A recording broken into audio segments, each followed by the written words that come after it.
Kan ya menjadi logika juga. Allah kenapa bisa menjadi manusia? Lalu kenapa dia bisa mengatakan Bapa, Anak, lalu mengatakan Jika Roh Kudus, jika diutus?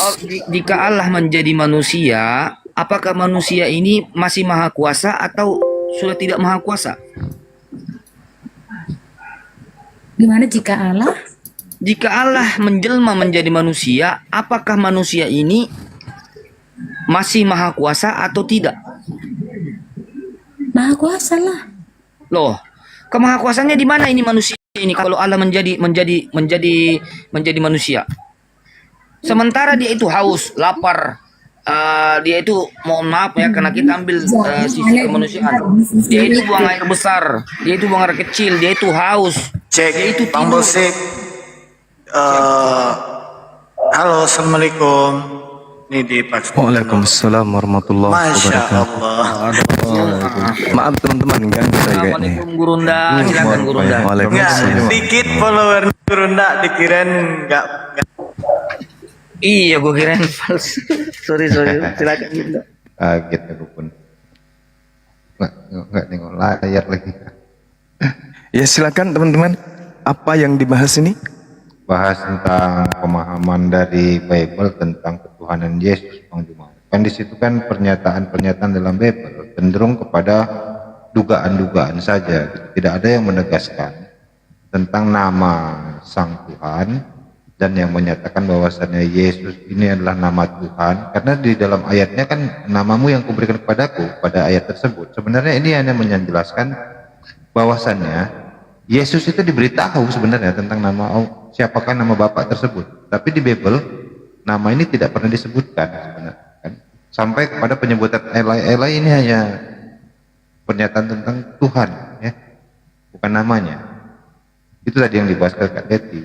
Saya sebenarnya membawakan bahwasannya di Bible itu tidak memberikan keterangan yang tegas, hanya menjadi dugaan-dugaan yang mengambang gitu, jadi membuat yang membaca hanya menduga, mudah untuk menjadi penafsiran-penafsiran yang bercabang-cabang, tidak jelas dia sana cenderung. Kak Teti sendiri kan gimana Kak Teti anggapannya Kenapa Bang? mengenai apa yang dalam Bible tersebut terhadap nama Bapa tersebut yang katanya dijanjikan Yesus, dia yang menyatakannya sebagai anak, tapi kan nggak pernah dinyatakan. Kenapa itu? Boleh saya mulai ya? Iya Dan silakan. juga Silakan. tadi Kak Dapat Bang Gurunda, tadi Ya. juga Kak Ted sudah mengatakan yang mati di kayu salib itu adalah Tuhan katanya. Ya, Silakan. inilah kenapa Islam itu datang untuk meluruskan kemudian fitnahan-fitnahan Barat terhadap Nabiullah alaihi salam Isa yang mereka palsukan namanya menjadi Yesus. Kita mulai dari Al-Quranul Karim surah Al-Muluk ayat 10 yang mana di dalamnya itu bercerita tentang penyesalan orang-orang Kristen di dalam neraka. Di situ dikatakan, "Lau kunna nasma'u aw na'qilu ma kunna fi ashabis sa'ir." Sekiranya dulu kami mendengarkan apa yang dijelaskan oleh kaum muslimin, oleh Al-Quranul Karim, atau memikirkan peringatan yang muncul kemudian di dalam kitabullah, tentu kami tidak akan termasuk penghuni neraka yang menyala-nyala. Hebatnya Al-Quran belum terjadi, tapi rintihan orang Kristen itu sudah dituliskan dalam Al-Quran. Mereka yang kemudian tidak mendengarkan, mereka yang tidak memikirkan. Orang-orang hari ini menyembah Yesus itu karena mereka mematikan akal, lebih mengedepankan doktrin dan dogma. Sehingga Al-Quran mengatakan apa? Wa idza qila lahum ittabi'u ma anzalallahu qalu bal nattabi'u ma alfaina alaihi aba'ana awalau kana aba'uhum la yaqiluna syai'a wa la yahtadun. Mereka ini, mohon maaf nih, orang-orang Kristen sedunia hanya mengikuti ajaran nenek moyang. Mereka menyembah Yesus bukan ajaran Yesus, ibadah minggu bukan ajaran Yesus, makan babi tidak bersunat bukan ajaran Yesus, bahkan mengkitabkan perjanjian baru pun itu bukan ajaran Yesus. Coba mana orang Kristennya tanya, pendeta pastor yang paling hebat ilmunya. Tanya pada mereka, siapa yang mengajarkan kalian menyembah anak manusia? Anak bayi, orok, embrio yang muncul pada rahim manusia bernama Maria. Jawaban mereka sentralnya apa? Yang ngikut nenek moyang. Mana dalilnya? Tak ada dalil bang semua. Berarti kalau tak ada dalil berarti nenek moyang. Berarti Al-Quran datang menyatakan itu. Makanya takaran kita kemudian, kalau saudara-saudara Kristen ini mencoba menggunakan akal, Al-Quranul Karim menjelaskan, wa may yarghabu an millata Ibrahim illa man safiha nafsa. Dan orang yang membenci ajaran Nabi Ibrahim hanyalah orang yang memperbodoh diri sendiri. Mari kita buktikan. Bagaimana uraian Yesus tentang buah dari ajaran? 2. Bermujizat pakai nama Yesus, bernubuat pakai nama Yesus, mengusir setan pakai nama Yesus. Orang Kristen baca itu, bahkan hafal. Tapi apakah mereka ngeh? Apakah mereka tersadarkan kalau ternyata Yesus akan mengusir mereka nanti? Tidak. Itu disebabkan karena apa? Karena memperbodoh diri. Karena membenci ajaran Nabi Ibrahim alaihissalam. Wa man yarghabu an millata Ibrahim illa man safiha nafsah. Dan orang yang membenci ajaran Nabi Ibrahim, tauhid, mereka benci tauhid, harus bukan tauhid. Harus 3 Tuhan, pokoknya kami nggak mau tahu. 3 Tuhan, pokoknya anak Maria juga Tuhan, EGP dengan akal. Yang penting kami imani Yesus Tuhan. Ini karena mereka memperbodoh diri. Karena mereka membenci ajaran Nabi Ibrahim. Ibrahim kemudian disyariatkan berkurban hewan, EGP dengan itu semua. Ibrahim, kami beda. Kami ini mempersembahkan manusia untuk dosa-dosa kami. Mereka memperbodoh diri. Al-Quran mengatakan millata Ibrahim hanifan, untuk mengikuti ajaran Abraham, sunat diantaranya. Kejadian 17 nomor 14, barang siapa yang tidak bersunat, bunuhlah dia. Karena dia telah melanggar perjanjian kekalku. Apakah orang Kristen ini peduli? Tidak. EGP dengan semua. Kenapa? Karena backingan mereka adalah iblis. Apa yang mereka lakukan, apa yang mereka lakoni, mereka merasa indah. Yang mereka lakukan itu indah pokoknya. Karena setan sudah mengatakan itu. Di dalam Al-Quran surah Al-Baqarah ayat 108, 30 detik terakhir untuk ditanggapi. Di situ dikatakan apa? Ya ayuhan nas, kulu mimma fil ardi halalan thayyiba. Makanlah yang baik, wahai manusia yang ada di atas muka bumi. Selayaknya Adam alaihissalam diperintahkan makan yang baik. Jangan kau makan yang kularang, tapi dimakan, dilanggar. Orang Kristen melalui mulut Markus, di Markus 7 tuh dikatakan, dengan demikian Yesus telah menghalalkan seluruh makanan. Ini kata Markus sendiri, bukan kata Yesus. Yesus mengatakan Lukas 16:17, lebih mudah langit dan bumi lenyap daripada hukum Taurat itu batal. Berarti Elohim tetap Elohim, tidak pernah berubah menjadi bayi, tidak pernah berubah.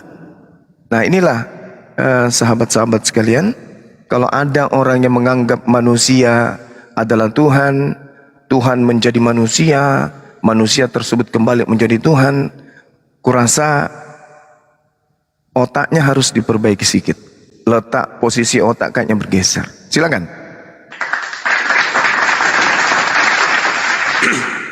Ya, kita sapa dulu Bang Gerson. Selamat siang.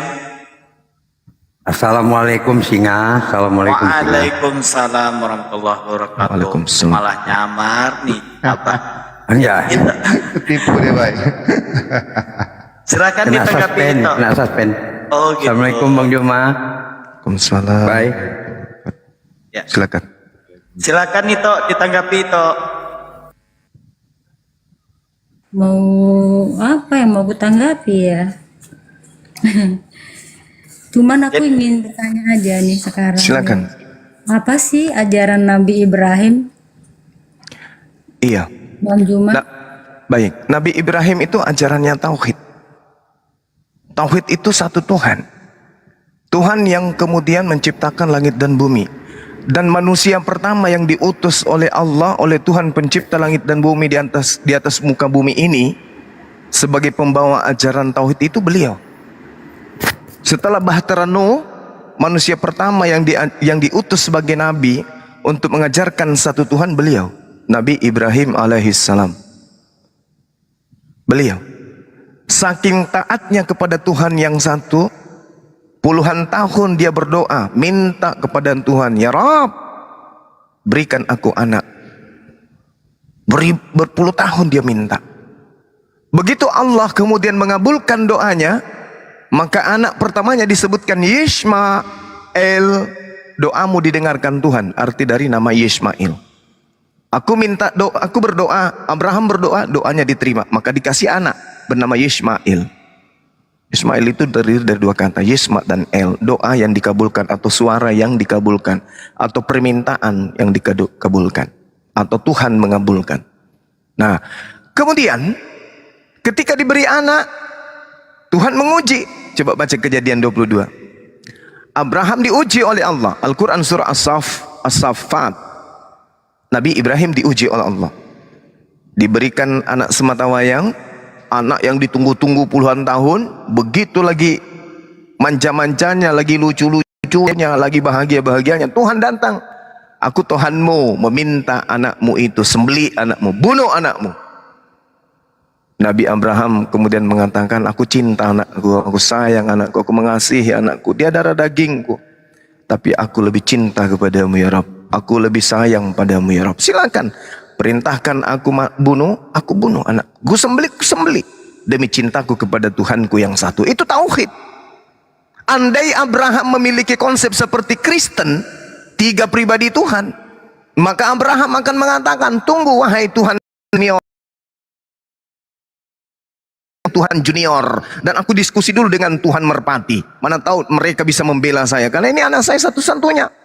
Kalau 2 Tuhan mengatakan jangan, 1 Tuhan mengatakan iya, maka aku lebih memilih 2 Tuhan. Tapi Nabi Abraham tidak memiliki sembahan lain. Nabi Abraham tidak memiliki tempat curhat lain. Nabi Abraham tidak memiliki konsep Tuhan menjadi daging, tak ada. Tuhan menjadi burung merpati, tak ada. Satu-satunya Tuhan hanya Allah yang menyatakan diri kepada Abraham alaihissalam. Iz qala lahu rabbuhu aslim qala aslamtu li rabbil alamin. Nabi Abraham hanya berserah diri kepada Tuhan pencipta alam semesta. Lalu kemudian beliau mewasiatkan, wasabiha Ibrahimu banihi wa Yaquba, ya baniya innallaha astafa lakumuddin fala tamutunna illa wa antum muslimun. Abraham mau minta kepada siapa lagi? Tak ada Tuhan junior jadi anak, tak ada Tuhan junior menjadi burung merpati. Satu-satunya hanya Allah. Ya Rabb, jika ini yang engkau inginkan, anak ikhlas, saya ridha demi kecintaanku kepadamu, Tuhan pencipta alam semesta. Yes, aku katakan ya, anak ini akan kusembelih. Itu ajaran Nabi Ibrahim. Lalu diperintahkan kemudian, ketika anaknya ingin disembelihnya, apa yang terjadi? Pisau ditarik, prak, ternyata yang tergorok adalah hewan, bukan anaknya. Berbeda dengan Kristen yang tadinya hewan, Imamat 1 nomor 2, katakanlah kepada Bani Israel, Bani Yakob, apabila mereka hendak kemudian mempersembahkan kurban, perintahkan kepada mereka agar mempersembahkan hewan ternak. 1, domba, kambing, lembu, sapi. Ini perintah Tuhan. Sama dengan Al-Quran surah Al-Hajj ayat 34. Kami telah mewasiatkan kepada seluruh umat manusia ketika mereka hendak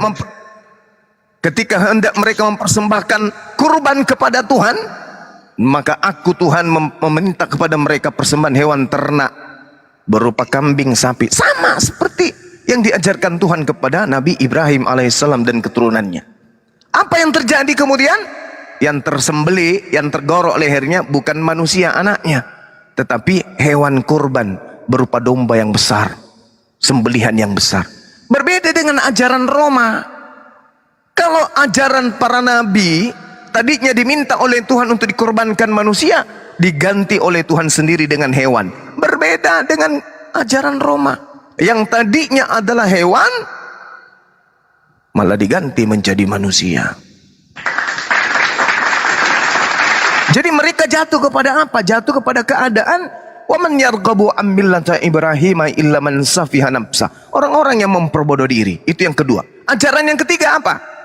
Sunnat. Nabi Ibrahim menerima perjanjian kekal dengan Allah. Allah membuat perjanjian kekal kepada Abraham alaihissalam dan keturunannya. Mulai dari pernyataan Kejadian 17 dari nomor 1 sampai selanjutnya. 1, 2 ada perjanjian kekal di sana. Apa yang pertama? Aku akan menjadi Tuhanmu wahai Abraham. Menjadi Tuhan anak-anakmu. Menjadi Tuhan keturunanmu secara turun-temurun. Aku akan menjadi sembahan mereka. Jadi umat Islam, umat Yahudi, Nasrani, pada masa itu Yahudi dan Nasrani menyembahnya kepada Allah. Satu-satunya Tuhan pencipta alam semesta. Begitu juga keturunan Nabi Ismail alaihissalam dalam hal ini adalah baginda Rasulullah Muhammad sallallahu alaihi wasallam. Jadi Allah mengangkat perjanjian kekal. Aku akan menjadi sembahanmu wahai Abraham, Ismail dan Yakub, dan juga sembahan keturunanmu secara turun-temurun. Kejadian 17 nomor 7. Perjanjian kekalnya kemudian yang kedua adalah sunnat qulub. Ini perjanjian kekal. Makanya di dalam Al-Quran itu diterangkan dengan sangat jelas dalam surah An-Nahl ayat 123. Apa yang dikatakan kemudian di sana? Tsumma auhayna ilaika. Kemudian kami mengilhamkan, mewahyukan, memerintahkan kepadamu wahai Nabi Muhammad. Anittabi'a millata Ibrahim hanifa. Ikutilah ajaran Nabi Ibrahim yang lurus. Apa itu? Tauhid, kurban hewan, sunnat qulub. Yang mana 3 ajaran ini dibenci oleh orang Roma. Orang Roma yang tadinya 1 Tuhan diganti menjadi 3 Tuhan. Yang tadinya kurban hewan diganti kurban manusia. Yang tadinya sunnat qulub diganti dengan jangan bersunat. Nah, ini ajaran Nabi Ibrahim. Saudari Ted, silakan. Ya, makasih Bang Juma. Kalau di kekristenan, Ibrahim itu dikenal juga namanya Abraham, dan betul ya kisah itu bahwa hanya Tuhan saja yang patut disembah, dan pada waktu itu Abraham belum mengenal nama Yesus sebagai Tuhan ya, seperti yang dikatakan ya Keluaran, bentar Bang, mana nih, Keluaran 6 ayatnya yang kedua. Demikian firman Tuhan. Aku telah menampakkan diri kepada Abraham, Ishak dan Yakub sebagai Allah yang Maha Kuasa.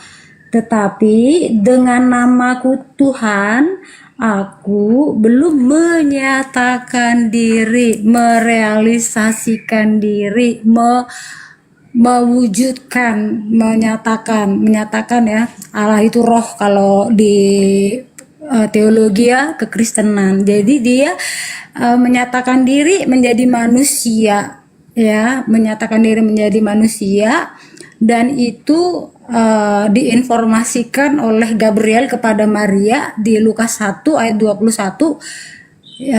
Nanti namanya sebut saja Yesus, begitu. Lalu kita hubungkan dengan Yohanes 17 ayat 6. Aku telah menyatakan namamu kepada semua orang yang engkau berikan kepadaku. Mereka itu engkau berikan kepadaku dari dunia ini. Mereka itu milikmu, dan engkau telah memberikan mereka kepadaku, dan mereka telah menuruti firman-Mu. Nah, di sini dia menyatakan bahwa Allah itu, Allah Bapa itu yang orang Kristen pahami ya namanya Yesus, begitu Bang.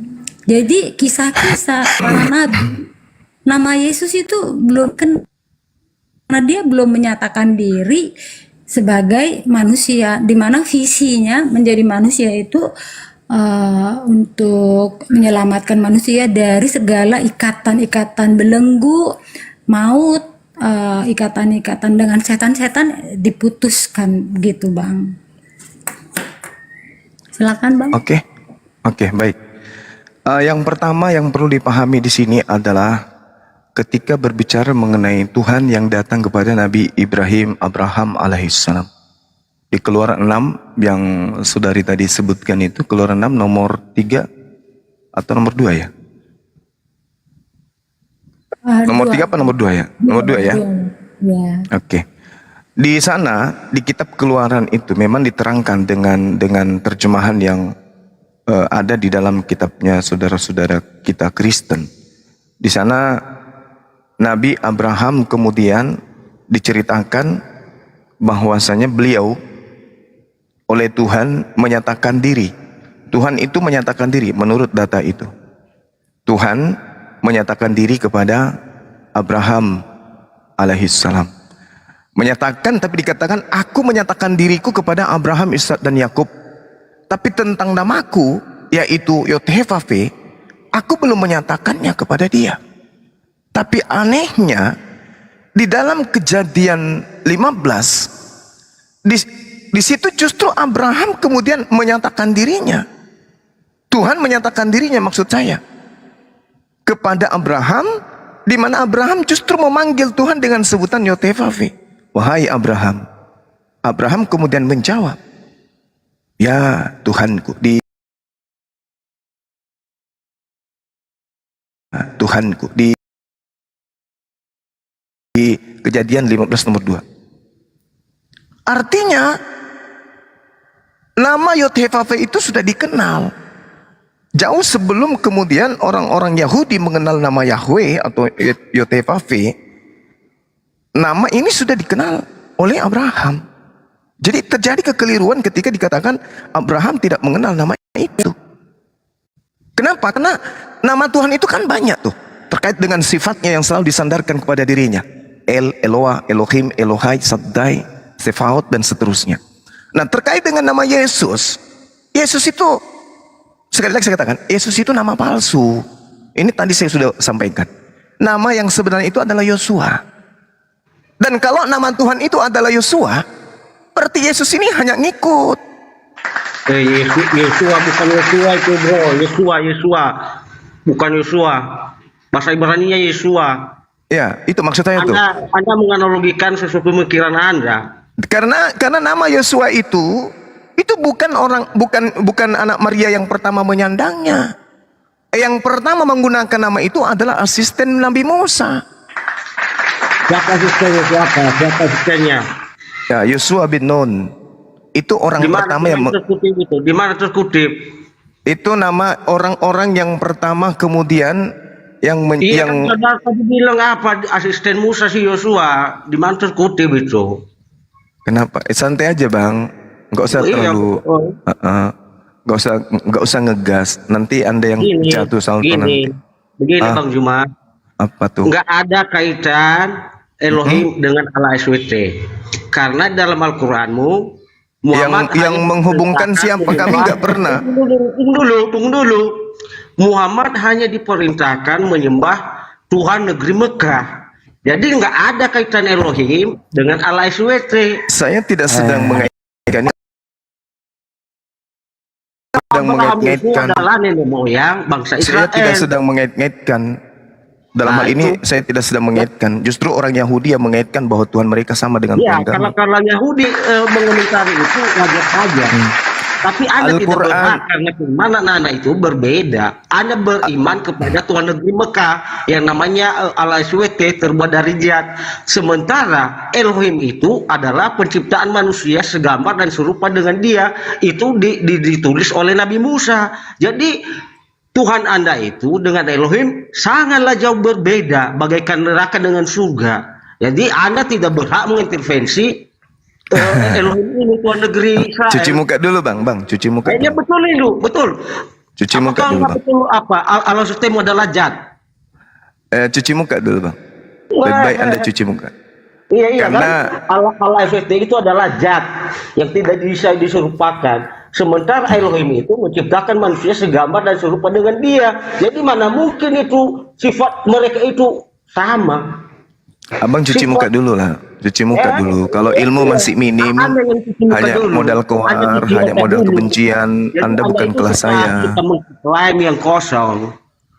Sekarang Tuhanmu gini, adalah Tuhan negeri Mekah. nggak bisa diskusi Elohim dia. adalah Tuhan negeri Israel. bicara sendiri Bang, dia. bang, Ini bang, mesin bang, rusak, bang. ini mesin rusak. Ingusnya bersihin dulu bang, Anda ingusnya. mesin rusak Anda ini. Orang kalau diskusi agama itu gantian berbicara. Kalau Anda tidak bisa gantian, Anda sama seperti menu makanan yang Anda makan barusan. Guguk, menggonggong terus. Berdiskusi dengan baik. Ketika dikatakan di dalam Yesaya 45 nomor 7, Tuhan pencipta alam semesta dari segala-galanya, dikatakan dia adalah Tuhan. Elo Yisrael, Allah Yisrael, apakah itu berarti Tuhan hanya untuk negeri Israel saja? Kurasa Tuhannya Abraham, Tuhannya Ishak dan Yakub itu adalah Tuhan negeri Mekah juga, Tuhan negeri Makassar, Tuhan negeri Indonesia, Tuhan negeri Malaysia juga. Tinggal otak Anda yang disetting sedikit, agak digeser ke tempatnya supaya normal. Jangan stres kayak gini. Tuhan itu adalah Tuhan alam semesta, Rabbus samawati wal ard.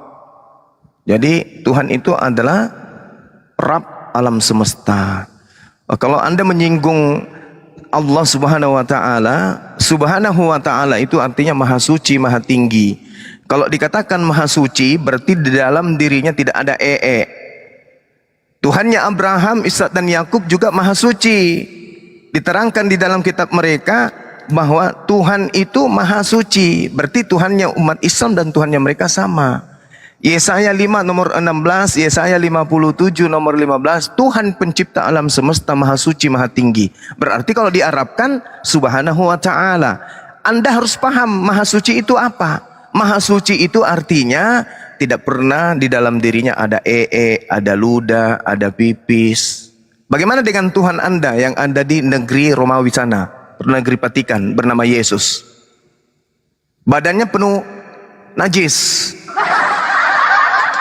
Yang keluar dari pantatnya namanya yang keluar dari hidungnya namanya ingus, yang keluar di telinganya namanya conge, yang keluar dari mulutnya namanya dahak, yang keluar dari matanya namanya gulica, yang keluar dari keteknya itu namanya apa? Kalau tidak ada batu tawas, Tuhan Anda bau ketek. Tuhan Anda berbeda. Jadi nggak bisa. Anda mengklaim sendiri itu. Nah, sekarang apakah Tuhannya Yahudi maha suci? Maha Pertanyaan Anda. suci. Oke, maha suci. Berarti dia bukan manusia kan? Iya kan? Jawab. Manusia atau bukan? Kalau maha suci itu manusia atau bukan? Bukan manusia. Bagus. Berarti bukan Tuhan Anda. Yesus kan manusia, betul? Tuhan itu datang ke dunia itu mulai gerandong, mulai ilmu. Anda jangan bangunkan saya. Tadi saya bagus-bagus memberikan ilmu. Anda bangunkan saya. Anda belum tahu saya siapa. Belum ada orang Kristen yang mampu melawan saya berdiskusi, berdebat. Belum lahir. Apalagi kalau cuma ilmu kayak Anda ini. Tuhannya Abraham di dalam Yesaya 57:15, akulah Allah yang maha tinggi, yang maha suci, hidup kekal selama-lamanya, tidak tersentuh oleh maut. Nah, Yesus mati jadi mayat. Yesus kalau tidak makan dalam sebulan lebih, busung lapar. Yesus makan ikan goreng, kentutnya bau ikan goreng atau bau kentut. Jangan bangunkan saya, Bang. Saya udah bagus-bagus memberikan edukasi. Ada saudari kita mau belajar. Kamu datang seperti makananmu, guguk, menggonggong, nggak ada ilmu. Katakan sama kalian Kristen sedunia, belum ada orang Kristen yang mampu mengalahkan berdiskusi tentang Bible. Hah? Belum lahir. Belum. Tuhanmu itu apa jadi itu? Dalilnya mana? Ini penyembah manusia Yudas ini nggak ada ilmu, hanya kebencian. Tolong hadapkan saya dengan Kristen yang punya ilmu, biar kita berdiskusi itu dialognya itu elegan, diskusinya itu bagus. Jangan kesurupan. Tuhan negeri Mekah, mana ada di situ kata Mekah? Tuhan negeri ini kucelup. Sekarang Tuhannya kota Makassar ini siapa? Tuhannya Jakarta siapa? Tuhannya Indonesia siapa? Tuhannya Malaysia siapa? Tuhan itu cuma satu. Rabbus samawati wal ard. Dia Tuhan bagi seluruh kota yang ada di dunia. Dia Tuhan bagi seluruh desa yang ada di dunia. Dia Tuhan bagi alam semesta. Alhamdulillahi rabbil alamin. Terlalu peci otak Anda mengkaji tentang terjemahan Al-Quran, ilmu tak ada. Memahami Bible aja nihil. Nah, muncul lagi satu. Pak Agus, Anda beri salam dulu Yesus tidak. yang sopan. Ya, oke. Ya, benar. Ya, ya, siap. Gimana? Harus jangan menghujat-hujat bilang. Jadi saya katakan kepada saudara. Berarti di situ yang mulutnya itu nggak benar. Jadi jangan. Enggak. Tadi saya mengatakan Tuhan kami itu maha suci, maha tinggi. Tuhan yang diperkenalkan Nabi kami Ibrahim itu maha suci, maha tinggi. Mustahil jadi bayi, mustahil jadi Yesus. Yesus itu Tuhannya orang Roma Yunani. Untuk menggantikan dewa matahari mereka menggunakan nama Yesus. Oke?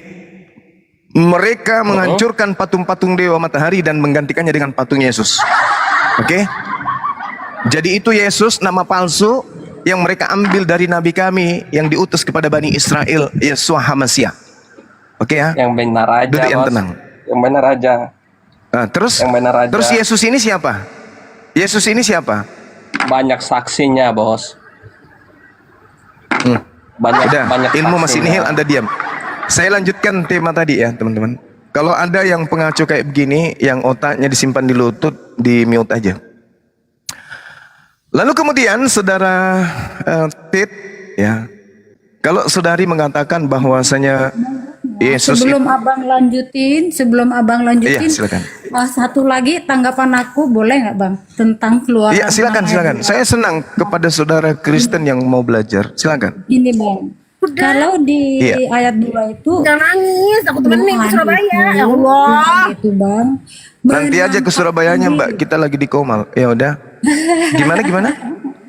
Di data Siapa berapa sih yang tadi? ngajak Bang Juma ke Surabaya? Gini bang.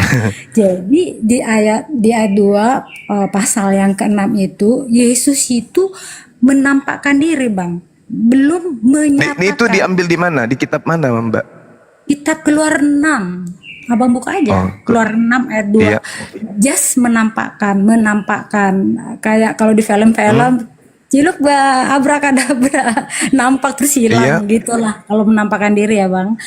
Nah, Oke. tapi dia berkata kepada Musa, aku belum menyatakan diriku gitu loh bang. Aku tuh belum real gitu loh, belum bisa disentuh, belum bisa diraba. Nah, disitulah dia setelah ribuan tahun kemudian baru dia menyatakan dirinya menjadi manusia dalam kandungan Maria. Itu bang, dan namanya pun disebutkan di situ oleh malaikat Jibril itu gitu loh. Ya udah Oke. gitu aja bang. Ada lanjut lagi? bang. Lanjut. Iya. Nah, kalau kita lihat di dalam Keluaran 6 nomor 2 atau nomor 3 itu di situ ada kata ra'ah. Ra'ah ini artinya menyatakan diri, menampakkan diri. Dalam arti kata bukan wujud Tuhan, tapi Tuhan menyatakan dirinya ada kepada Nabi Ibrahim alaihissalam. Bukan memperlihatkan wujudnya, karena Tuhan itu tidak bisa dilihat. Diterangkan di mana? Di dalam Keluaran 33 nomor 20. Andai saja yang dilihat oleh Abraham ini adalah wajah Allah, maka Abraham akan hancur. Keluaran 33 nomor 20. Sebab tidak ada manusia yang bisa hidup melihat aku. Gak bisa. Gak ada. Jadi ini kata ro'ah di sini tidak bisa diartikan Tuhan itu datang kepada Abraham. Tidak. 2 Tawarik 8 nomor 16. Benarkah Tuhan akan diam di atas muka bumi ini bersama dengan manusia? Sesungguhnya langit, bahkan langit yang menaungi seluruh langit pun tidak dapat memuat Allah. Apatah lagi bumi datang, manusia datang kepada Abraham. Jadi yang datang kepada Abraham itu malaikat, bukan Allah yang datang kepada Abraham itu. tapi malaikat. Coba kita lihat pembuktiannya di dalam tunggu ya. Kita lihat di dalam kitab Kejadian 33 atau Kejadian berapa? Ke-33 pula. Sabar. Diterangkan di dalam kitabnya saudara Yahudi bahwa yang datang kepada Abraham itu adalah malaikat. Kita lihat di dalam Kejadian 22 nomor 11. Pembuktiannya tuh. Kejadian 22 apakah itu malaikat atau dia adalah Tuhan. Nah, tetapi berserulah malaikat Tuhan, malah Elohim dari langit kepadanya. Abraham, Abraham. Sahut Abraham kemudian apa? Ya Elohim, ya Tuhanku. Berarti malaikat pun dipanggil Tuhan. Makanya Yesus mengatakan dalam Yohanes 10 nomor 34, 35, 36, bukankah di dalam kitab Taurat dituliskan, siapapun yang diserahi tugas untuk menyampaikan firman, maka dia adalah Elohim, maka dia adalah Allah, maka dia adalah Tuhan. Makanya ketika kemudian malaikat datang kepada Abraham, malaikat pun mengaku Allah, malaikat mengaku Elohim. Kenapa? Karena dia kapasitasnya pada saat itu sedang menyampaikan firman. Yesus mengaku Allah, Yesus mengaku Elohim. Kenapa? Karena pada saat itu dia kapasitasnya menyampaikan firman. Nabi Musa mengaku Elohim, mengaku Allah. Kenapa? Karena kapasitasnya sebagai penyampai firman. Yesus mengatakan sekali lagi, bukankah tertulis di dalam kitab Taurat, siapapun yang diserahi tugas untuk menyampaikan firman, maka dia adalah Allah. Baca dalil itu. Jadi kita tidak boleh terjebak ketika malaikat datang kemudian, ya Abraham, akulah Tuhanmu. Ini malaikat sedang menyatakan firman.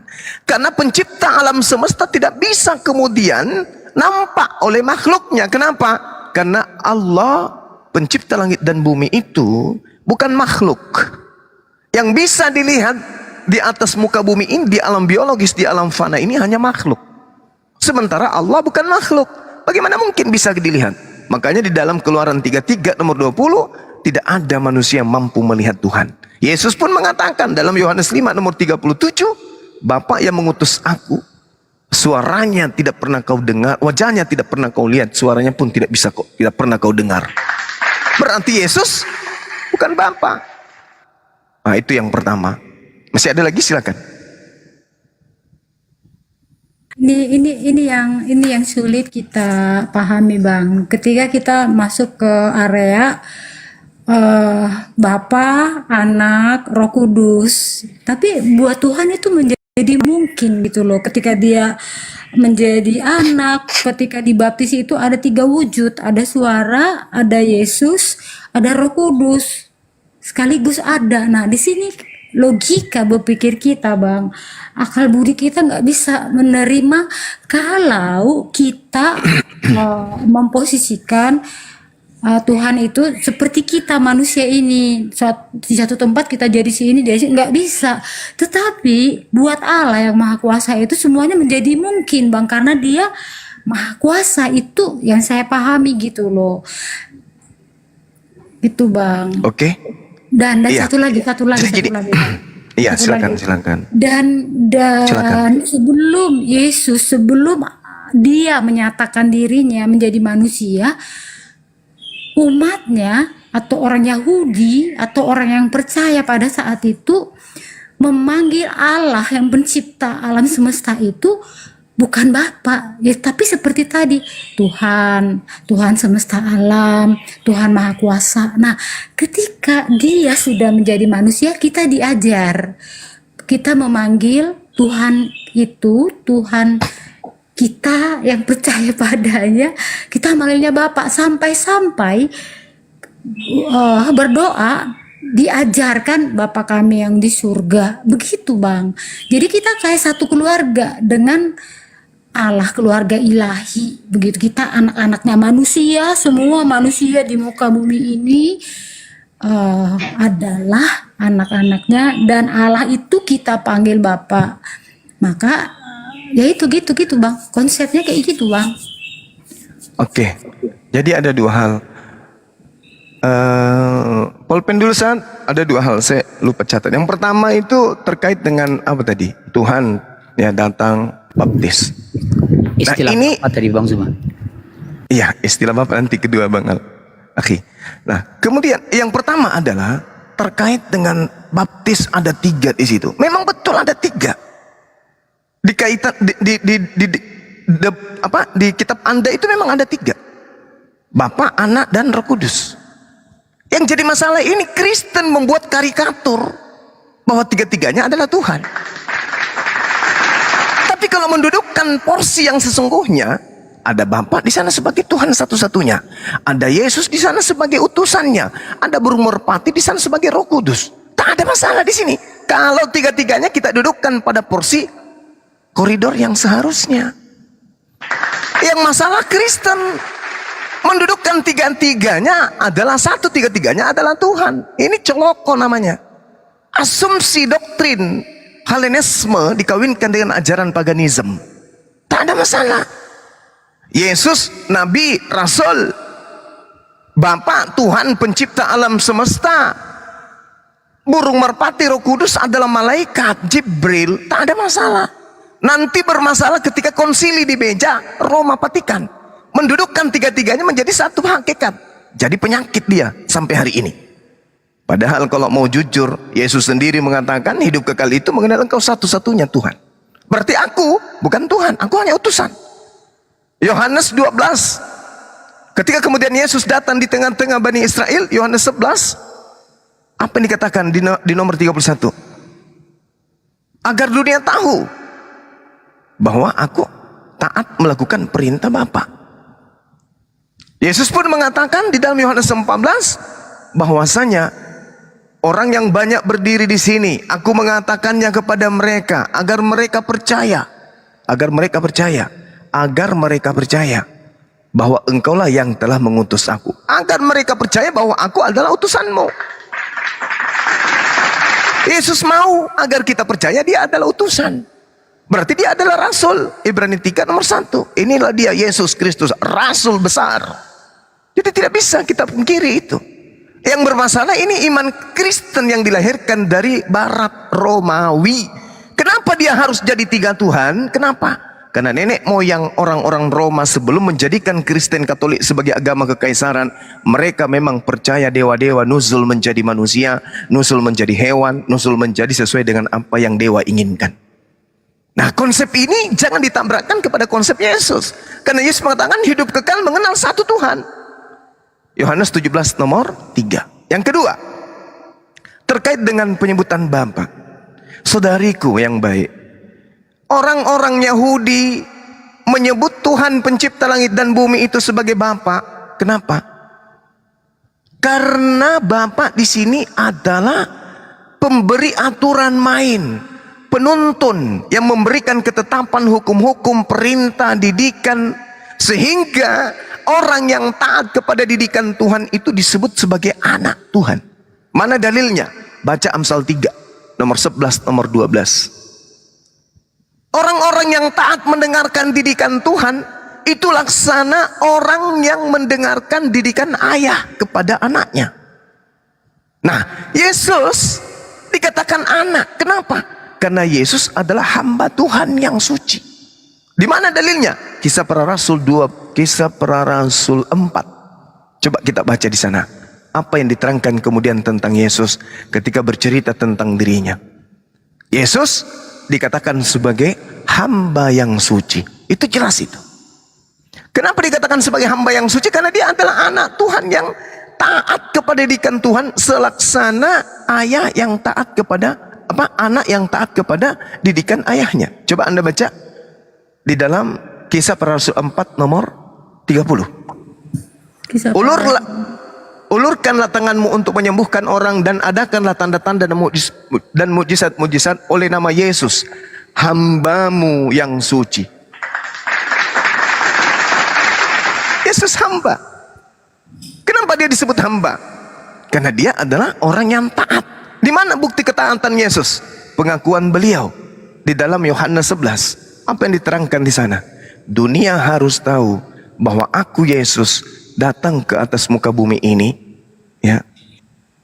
Aku tahu bahwa engkau telah mendengarkan aku, tetapi oleh orang banyak berdiri di sini, kemudian yang mengelilingi aku mengatakan kepada mereka supaya mereka percaya bahwa engkau yang telah mengutus aku. Nah, Yesus mengatakan ketaatannya kemudian bahwasanya beliau Yesus ini di dalam Yohanes 14 nomor 27 dia sendiri yang memproklamirkan bahwa beliau meninggalkan damai sejahtera. Meninggalkan damai sejahtera artinya meninggalkan ajaran Islam. Meninggalkan shalom. Jadi Yesus dipanggil sebagai anak, dan orang yang dipanggil anak Tuhan adalah orang yang dengan setia mendengarkan didikan Tuhan. Amsal 3 nomor 11 nomor 12. Itu Mbak Eti. Dua hal. Silakan. Gimana? Yesus hamba. Yohanes 4 nomor 22 Yesus mengatakan apa? Aku menyembah apa yang aku kenal. Yesus menyembah. Kisah Para Rasul 2 nomor 36 apa yang dikatakan di sana?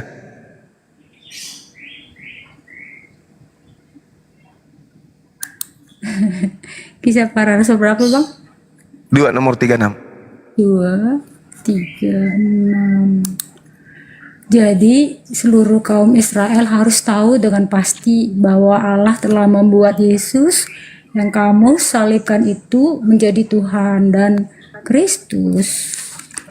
Nah, ini ajaran siapa nih? Berbanding terbalik dengan Yesus yang adalah hamba, menjadi Tuhan dia. Membuat di sini artinya dijadikan, payeo. Dijadikan itu artinya sesuatu yang tadinya tidak menjadi iya.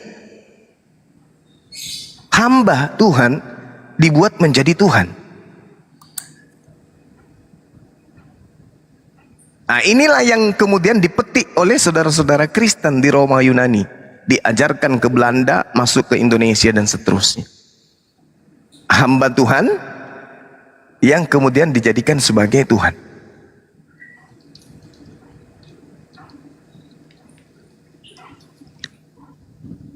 Di dalam kemudian dikatakan dalam kitab saudara Yohanes 13 nomor 16, aku berkata kepadamu sesungguhnya seorang hamba tidaklah lebih tinggi daripada tuannya, ataupun seorang utusan daripada dia yang mengutusnya. Yesus menyebut dirinya seorang hamba. Yohanes 15 nomor 20, seorang hamba tidaklah lebih tinggi daripada tuannya. Jikalau mereka telah menganiaya aku, mereka juga akan menganiaya kamu. Ini Yesus mengaku sebagai hamba. Yohanes 5 nomor 20, Bapa mengasihi anak dan ia menunjukkan kepadanya segala sesuatu yang dikerjakannya sendiri. Bahkan ia menunjukkan kepadanya pekerjaan yang lebih besar dari pekerjaan yang ada, sehingga kamu menjadi heran.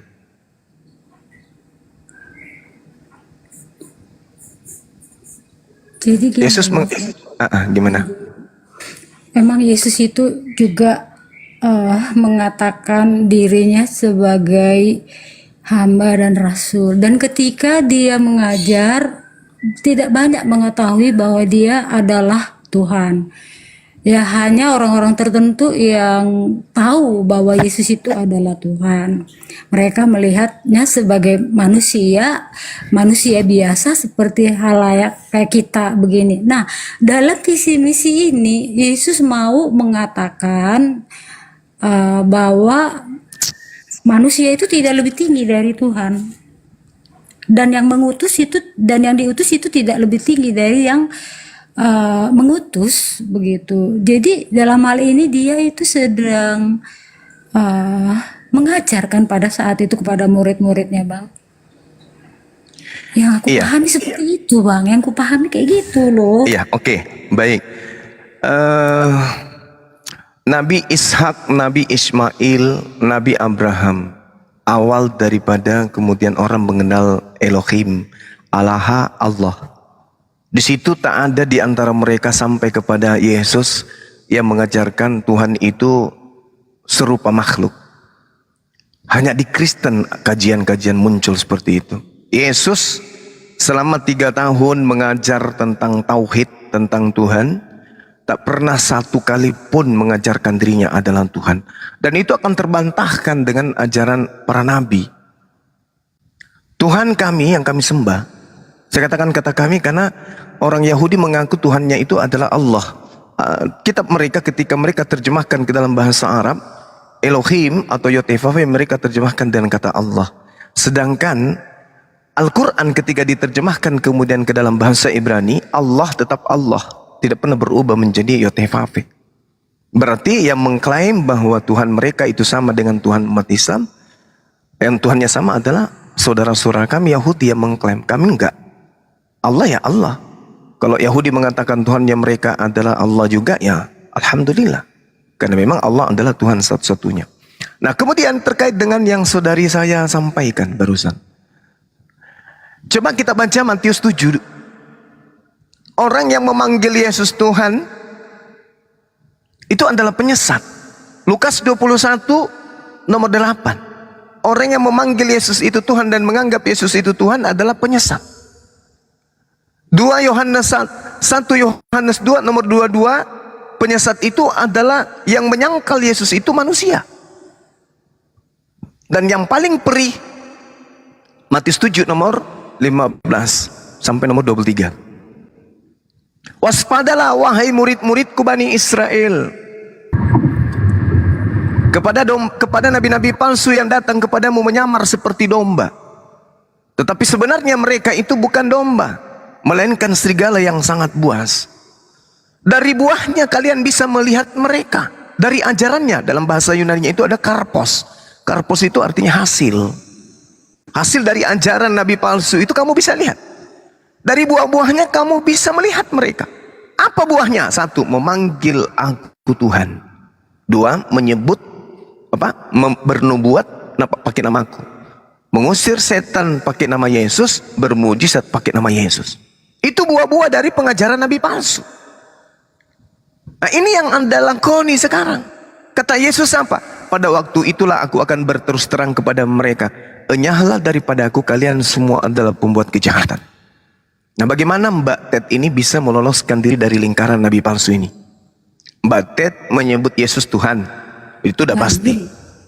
Iya, betul. Nah, Sekarang silakan. gini, kenapa Yesus mengatakan sesat orang yang memanggil Yesus Tuhan? Sebab mereka memanggil Tuhan, tetapi mereka tidak melakukan gitu loh. Ya kan, tidak melakukan perintah-perintahnya begitu, hanya di dalam mulut saja, tapi dia tidak mencintai Yesus di dalam hatinya. Maka Yesus katakan, enyahlah kamu daripadaku. Meski mereka banyak mengadakan mujizat-mujizat pakai nama Yesus, tapi kelakuan mereka tidak sepenuhnya seperti yang Yesus mau begitu loh. Kan Yesus mau supaya sayang sama orang-orang Oke. miskin dan lain sebagainya begitu, Bang. Oke. Lanjut, Bang. Kita lihat dalilnya. Karena di dalam Amsal 3 nomor 5, jangan berasumsi tetapi harus berdasarkan apa yang tertulis. Kita lihat di dalam Matius 7. Apakah seperti yang saudari gambarkan? Ternyata tidak. Matius 7 itu tidak begitu. Matius 7 mengatakan, waspadalah terhadap nabi palsu yang datang kepadamu, yang menyamar seperti domba tetapi sesungguhnya mereka adalah serigala yang buas. Dari sini saja sudah ketahuan kalau Kristen ini adalah serigala. Dari data nomor 15 ini aja. Kenapa? Bagaimana cara mengkajinya? Yesus pada saat berbicara seperti ini, dia sedang berbicara kepada Bani Israel. Orang yang tidak makan babi, orang yang tidak ibadah hari Minggu, orang yang tidak ibadah di gereja, orang yang tidak makan babi. Berarti mereka adalah pelaku Taurat. Wahai pelaku Taurat, nah itu maksudnya tuh. Wahai Bani Israel, itu maksudnya tuh. Wahai keturunan Yakub, nah itu maksudnya. Wahai penganut Taurat, itu maksudnya. Jadi Kristen tak ada di situ. Waspadalah kepada pengajar-pengajar yang mengajarkan ajaran Kristen yang datang kepadamu mengaku-ngaku Yahudi rohani. Itu maksudnya. Ini yang harus dipahami. Kita dudukkan perkara ini pada tempatnya. Ketika Yesus bercakap-cakap kepada orang Yahudi, orang Farisi pada saat itu murid-muridnya, Kristen belum ada, orang Roma belum ada di situ.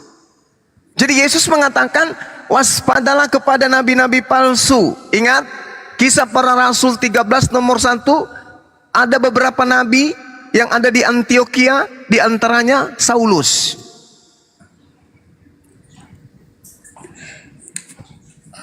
Oke?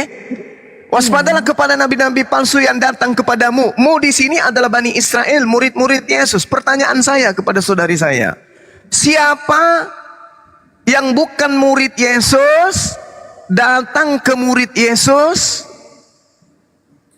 Itu siapa itu, Mbak Ted? Yang bukan murid Yesus datang kepada Yesus, maksudnya gimana, Bang? Datang kepada murid-murid Yesus. Yesus ya. Oh, pada ini cerita masa kini relevansinya atau masa ketika Yesus Bukan. ada gitu kan? Tidak ada hubungannya dengan masa kini. Ini masa saat Yesus bersama Yesus dengan ada. muridnya. Iya betul. Jadi pada Iya. waktu itu Yesus pun sudah mengingatkan, Bang, akan ada nabi-nabi palsu, yaitu pengajar-pengajar pengikutnya Bileam, terus perempuan Isabel itu yang keras itu bertangan besi, terus ada lagi satu lagi. Nah, kita dikatakan dari buahnya kamu lihat apakah orang itu pengikutku.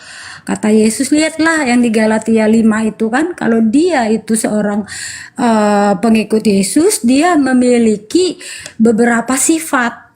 Dia penuh kasih, sukacita, damai sejahtera, kesabaran, kemurahan, kebaikan, kesetiaan, kelemah lembutan, penguasaan. Tidak ada hukum yang menentang hal itu. Nah, itu di Galatia 5 ayat 22 ya sampai 23. Tapi itu tanda-tanda itu tidak dijelaskan Yesus di sini.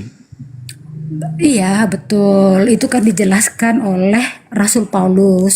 Nah, kan Paulus ini sebelum menyamar jadi rasul dia siapa? Kan ada dikatakan si nyamar seperti domba, nyamar seperti pengikut, tapi dia sebenarnya adalah serigala buas. Tapi kan dia berjumpa dengan Yesus, Bang, waktu itu sampai dia buta. Bagaimana kemudian seorang Paulus bisa menyamar menjadi murid Yesus? Apa yang harus Paulus ceritakan ke orang-orang? Dia Mengaku itu mengaku bertobat. didatangi Yesus. Dia itu bertobat, Bang, bertobat. Nah, Dia bertobat harus. dari jalan-jalan yang salah itu loh. Harus. Bagaimana caranya dia menyamar? Kalau dia tidak rangkai cerita-cerita itu, bisa nggak dia nyamar? Paulus tidak menyamar, tapi dia juga mengarahkan supaya Oke, kita lihat. Korintus 1:9-20. Kalau dia nggak menyamar, baca dengan baik di sana. Korintus berapa? 1 Korintus 9 nomor 20, baca dengan baik. Kita buktikan apakah dia penyamar atau tidak. 1 Korintus 9 ayatnya yang ke 20. 20.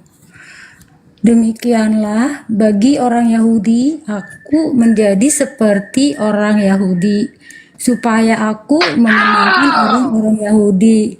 Bagi orang-orang yang hidup di bawah hukum Taurat aku menjadi seperti orang yang hidup di bawah hukum Taurat, sekalipun aku sendiri tidak hidup di bawah hukum Taurat, supaya aku dapat memenangkan mereka yang hidup di bawah hukum Taurat.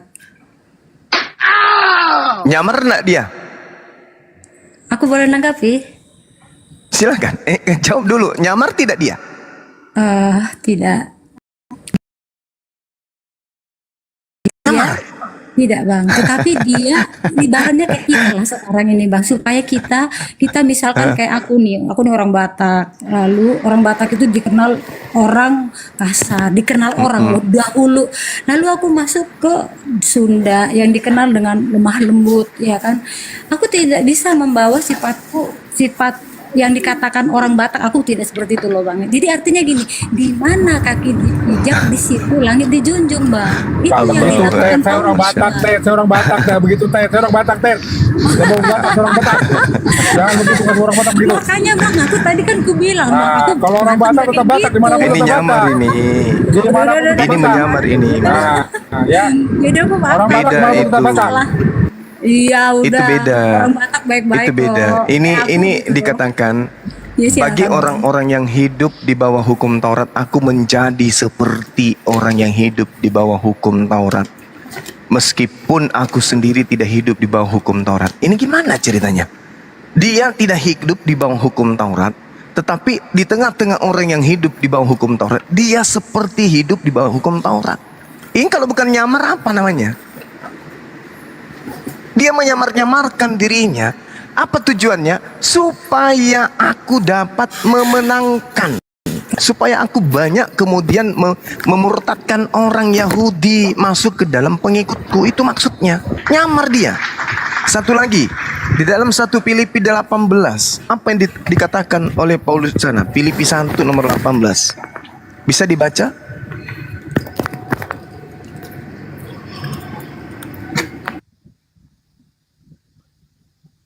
Di sana dikatakan Tadi di mana? Aku ngelamun nih. Filipi berapa, Bang? Filipi 1:18. Filipi 1 ayat yang ke-18. Tetapi tidak mengapa, sebab bagaimanapun juga Kristus diberitakan baik dengan maksud palsu maupun dengan jujur.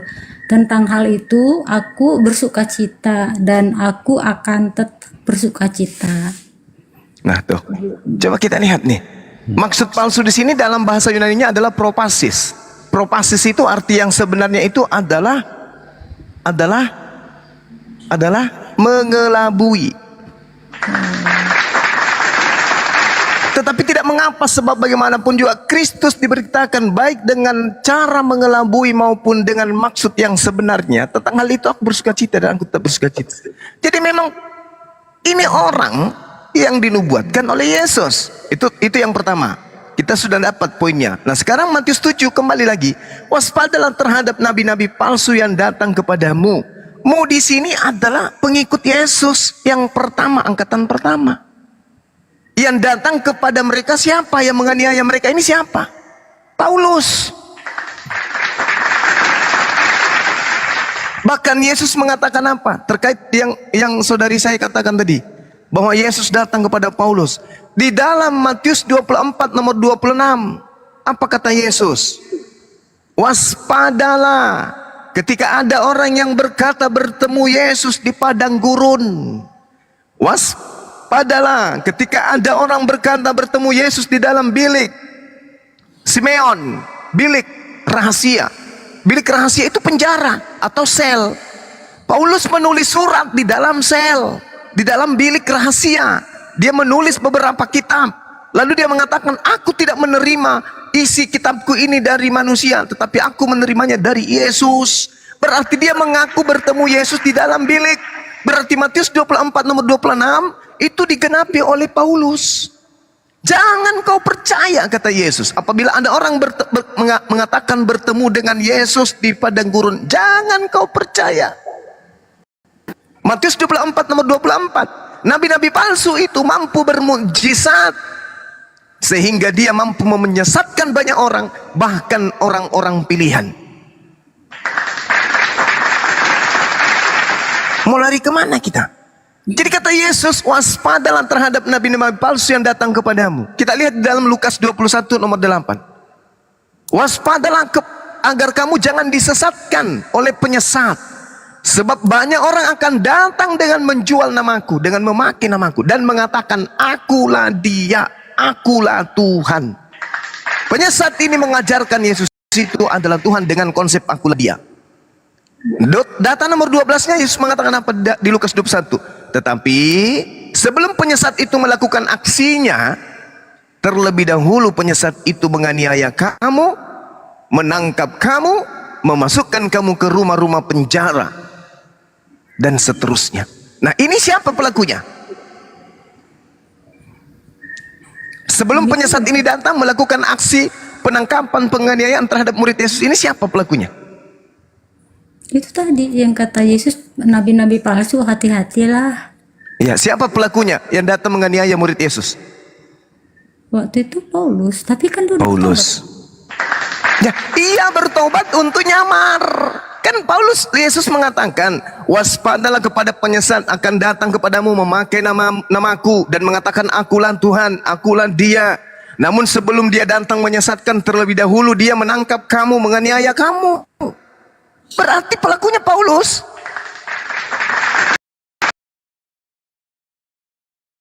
Harus nyamar tuh. Sebagai murid, sebagai penyamar, dia dia harus melakukan aksi sebagai pengikut. Sementara dia adalah orang kejam. Bagaimana caranya supaya dia menyamar menjadi pengikut Yesus? Kekejamannya dihentikan dan mengaku bertaubat. Baru dah muncul, tersungut-sungut dia masuk ke dalam lingkaran murid Yesus. Untuk apa? Untuk menyesatkan banyak orang. Oke? Sampai di situ. Nah, kita lanjut. Di data nomor 16 dari Matius 7. Dari buahnya nabi palsu ini kamu bisa mengenal mereka. Dari buahnya. Dapatkah orang memetik buah anggur dari semak duri atau buah arak dari rumput duri? Demikianlah setiap pohon yang baik menghasilkan buah yang baik, sedangkan pohon yang tidak baik menghasilkan buah yang tidak baik. Tidak mungkin pohon yang baik itu menghasilkan buah yang tidak baik, ataupun pohon yang tidak baik itu menghasilkan buah yang baik. Dan setiap pohon yang tidak menghasilkan buah yang baik pasti ditebang dan dibuang ke dalam api neraka. Kenapa saya katakan api neraka? Karena Matius 13 nomor 50, orang yang berbuat jahat akan dilemparkan ke api neraka. Nomor 20-nya, jadi dari buahnya. Karpos itu bahasa Yunani hasil. Jadi dari hasilnya nabi palsu itu kamu mengenal mereka. Yang pertama, bukan setiap orang yang berseru kepadaku Tuhan, Tuhan akan masuk ke dalam kerajaan surga. Melainkan dia yang melakukan kehendak Bapa yang ada di surga. Apa kehendak Bapa? Perjanjian lama. Itu kehendak Bapa. Pada hari terakhir banyak orang yang akan berseru kepadaku. Artinya pengikut nabi palsu ini ajarannya sampai akhir kiamat itu masih ada. Memanggil namaku Tuhan, bermukjizat pakai namaku, mengusir setan pakai namaku, bernubuat pakai namaku. Pada waktu itulah aku akan berterus terang kepada mereka dan berkata, aku tidak mengenal kamu, enyahlah daripadaku, kamu semua adalah pembuat kejahatan. Coba, bagaimana Mbak Ted mau menghindari ini? Ternyata apa yang ada dalam kehidupan keberagamaan Mbak Ted semuanya masuk ke dalam ciri-ciri buah pengajaran nabi palsu. Memanggil Yesus Tuhan, melihat pendetanya bermukjizat, pendeta mengusir setan, pendetanya bernubuat, pendetanya. Jadi mau lari kemana? Rasulnya Paulus, orang yang tadinya nyamar sebagai penganut ajaran Taurat, padahal dia bukan penganut ajaran Taurat. Nah, ini tadi Mbak Ted yang dari tadi kita sampaikan bagaimana isi Bible itu sebenarnya sudah banyak yang menjelaskan, tapi dia mengambang gitu ya. Jadi banyak orang yang tidak paham membacanya. Tuh aku heran juga ini yang mengenai Matius 24 ini, nabi palsu ini kok bisa 2024 tahun sampai hari ini Kak Ted ini nggak tahu ciri-ciri ini mengarah pada siapa. Udah lama loh ini, nggak pernah diungkap. Allah mengawalinya begini Bang. Di dalam Al-Quran surah An-Nisa ayat 157. Wa qaulihim, dan kami hukum mereka. Wa qaulihim inna qatalnal masiha Isa bin Maryam Rasulullah, dan kami hukum juga mereka karena ucapan mereka. Apa penghukuman itu? Mereka buta, summum bukmun umyum fahum la yarji'un. Hukuman terhadap mereka yang beriman kepada penyaliban, hati, mata, telinga buta. Itu kata Allah.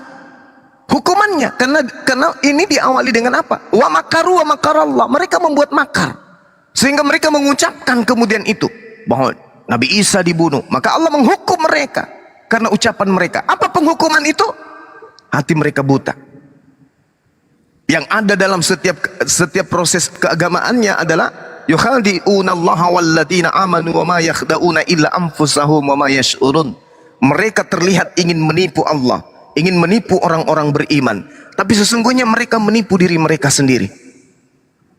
Fi qulubihim marad. Di dalam hati mereka ada penyakit. Kenapa ada penyakit? Karena itu tadi. Mereka menganggap Tuhan menjelma jadi manusia, mati di atas tiang salib untuk menebus dosa-dosa mereka. Mengawali konsep itu, susah mereka mendapatkan siraman kalbu. Susah mereka mendapatkan cahaya dalam hati mereka. Karena ucapan mereka. Begitu mereka bayi, kemudian anak-anak diajak ke gereja apa? Ucapan mereka, Yesus Tuhan, Yesus Tuhan, Yesus Tuhan. Tuhan kita telah menebus kita dengan darahnya di atas tiang salib. Kenapa? Kenapa mereka susah untuk itu? Karena mereka mengawali iman mereka dengan sesuatu yang batil. Wa qaulihim inna qatalnal masiha Isa bin Maryam Rasulullah. Tapi orang yang melepaskan kemudian doktrin itu, orang yang kemudian menjauhkan diri dari hal ini, maka Allah akan sedikit demi sedikit memberikan sinar ke dalam kalbu mereka untuk menemukan kebenaran itu. Tapi kalau mereka masih dalam ucapan mereka, Yesus Tuhan disalib dan seterusnya, cahaya itu tak akan pernah datang. Meskipun otaknya sudah mulai sedikit berfungsi, tapi hatinya belum mau melepaskan itu, cahaya itu akan tetap datang, hatinya tetap gelap. Padahal tanda-tanda itu semuanya sudah mencakup kepada mereka. Memanggil Yesus Tuhan Kristen, mengusir setan adalah Kristen, bernubuat demi nama Yesus adalah Kristen, bermujizat dengan nama Yesus Kristen. Bahkan di situ bukan hanya disebutkan ciri-cirinya, bahkan Yesus menyebutkan pada waktu itulah aku akan berterus terang kepada mereka, aku tidak mengenal kalian, enyahlah daripadaku, kalian semua adalah pembuat kejahatan. Tapi apakah saudara kita Kristen bergeming, sadar? Tidak. Mereka justru menuduh Nabi Muhammad SAW sebagai nabi palsu. Padahal Rasulullah tidak pernah bertemu dengan Yesus di padang gurun. Rasulullah pengikutnya tidak pernah memanggil Yesus Tuhan. Umat Islam pengikut Nabi Muhammad tidak pernah bermujizat pakai nama Yesus. Tapi tetap saja mereka menuduh umat Islam lah pengikut Nabi palsu. Itulah yang disebutkan Al-Quran, fi qulubihim maradun fazadahumullahu marada. Di dalam hati mereka ada penyakit, dan hanya mereka yang bisa menyembuhkan penyakit itu. Apa kuncinya? Apa resepnya? Ketika mereka berani menanggalkan dogma dan doktrin gereja yang sudah mendarah daging pada tubuh mereka, insya Allah cahaya Islam akan datang. Tapi selama mereka masih memakai doktrin itu, maka selayaknya kita hanya berbicara kepada hewan. Mereka hanya mendengarkan suara, tetapi tidak mengerti apa makna dari kata yang kita uraikan. Demikian sementara, silakan.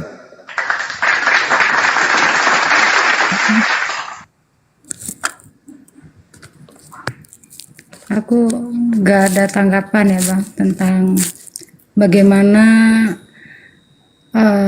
orang Kristen, apa ya tadi kata Abang tuh tentang Al-Quran. Aku tidak pernah berpikiran miring atau berpikiran tidak baik ya, karena aku pun belum paham betul begitu. Jadi ya aku pikir kalau memang semua umat manusia di bumi ini percaya bahwa Tuhan Allah yang disembah itu adalah Tuhan yang Maha Esa kayak di Pancasila, sila pertama, aku pikir ya kita nggak perlu ribut-ribut gitu loh. Caranya beda atau pengamalannya beda, yang aku pahami masih sejauh itu gitu loh. Tidak pernah berpikiran tidak baik tentang Al-Quran. Justru aku pun ada Al-Quran kok, baru beli 2 tahun yang lalu. Aku baca-baca Bang. Begitu. Alhamdulillah. Teruslah baca. Aku baca Bang. Jadi gini, saudara Ted, saudariku yang baik. Jadi gini, Islam dalam hal ini kapasitasnya bukan untuk menyerang akidah Kristen, enggak. Tapi Islam ini agama syiar, agama dakwah. Islam itu menyampaikan kebenaran kepada siapapun. Selayaknya Kristen pun demikian. Kristen itu agama syiar, agama yang harus diberitakan kepada seluruh makhluk. Kalau Anda membaca Matius 28, bukan hanya kepada Markus 16 maksud saya, bukan hanya diberitakan kepada manusia tapi kepada makhluk. Bahkan saya pernah bertemu dengan pendeta yang menginjili ayam, tikus, kambing, sapi. Karena lurus-lurus aja dia tuh mengimani kitab mereka, kitabnya dia. Beritakanlah Injil kepada seluruh makhluk, sehingga tikus di rumahnya diinjilin selalu.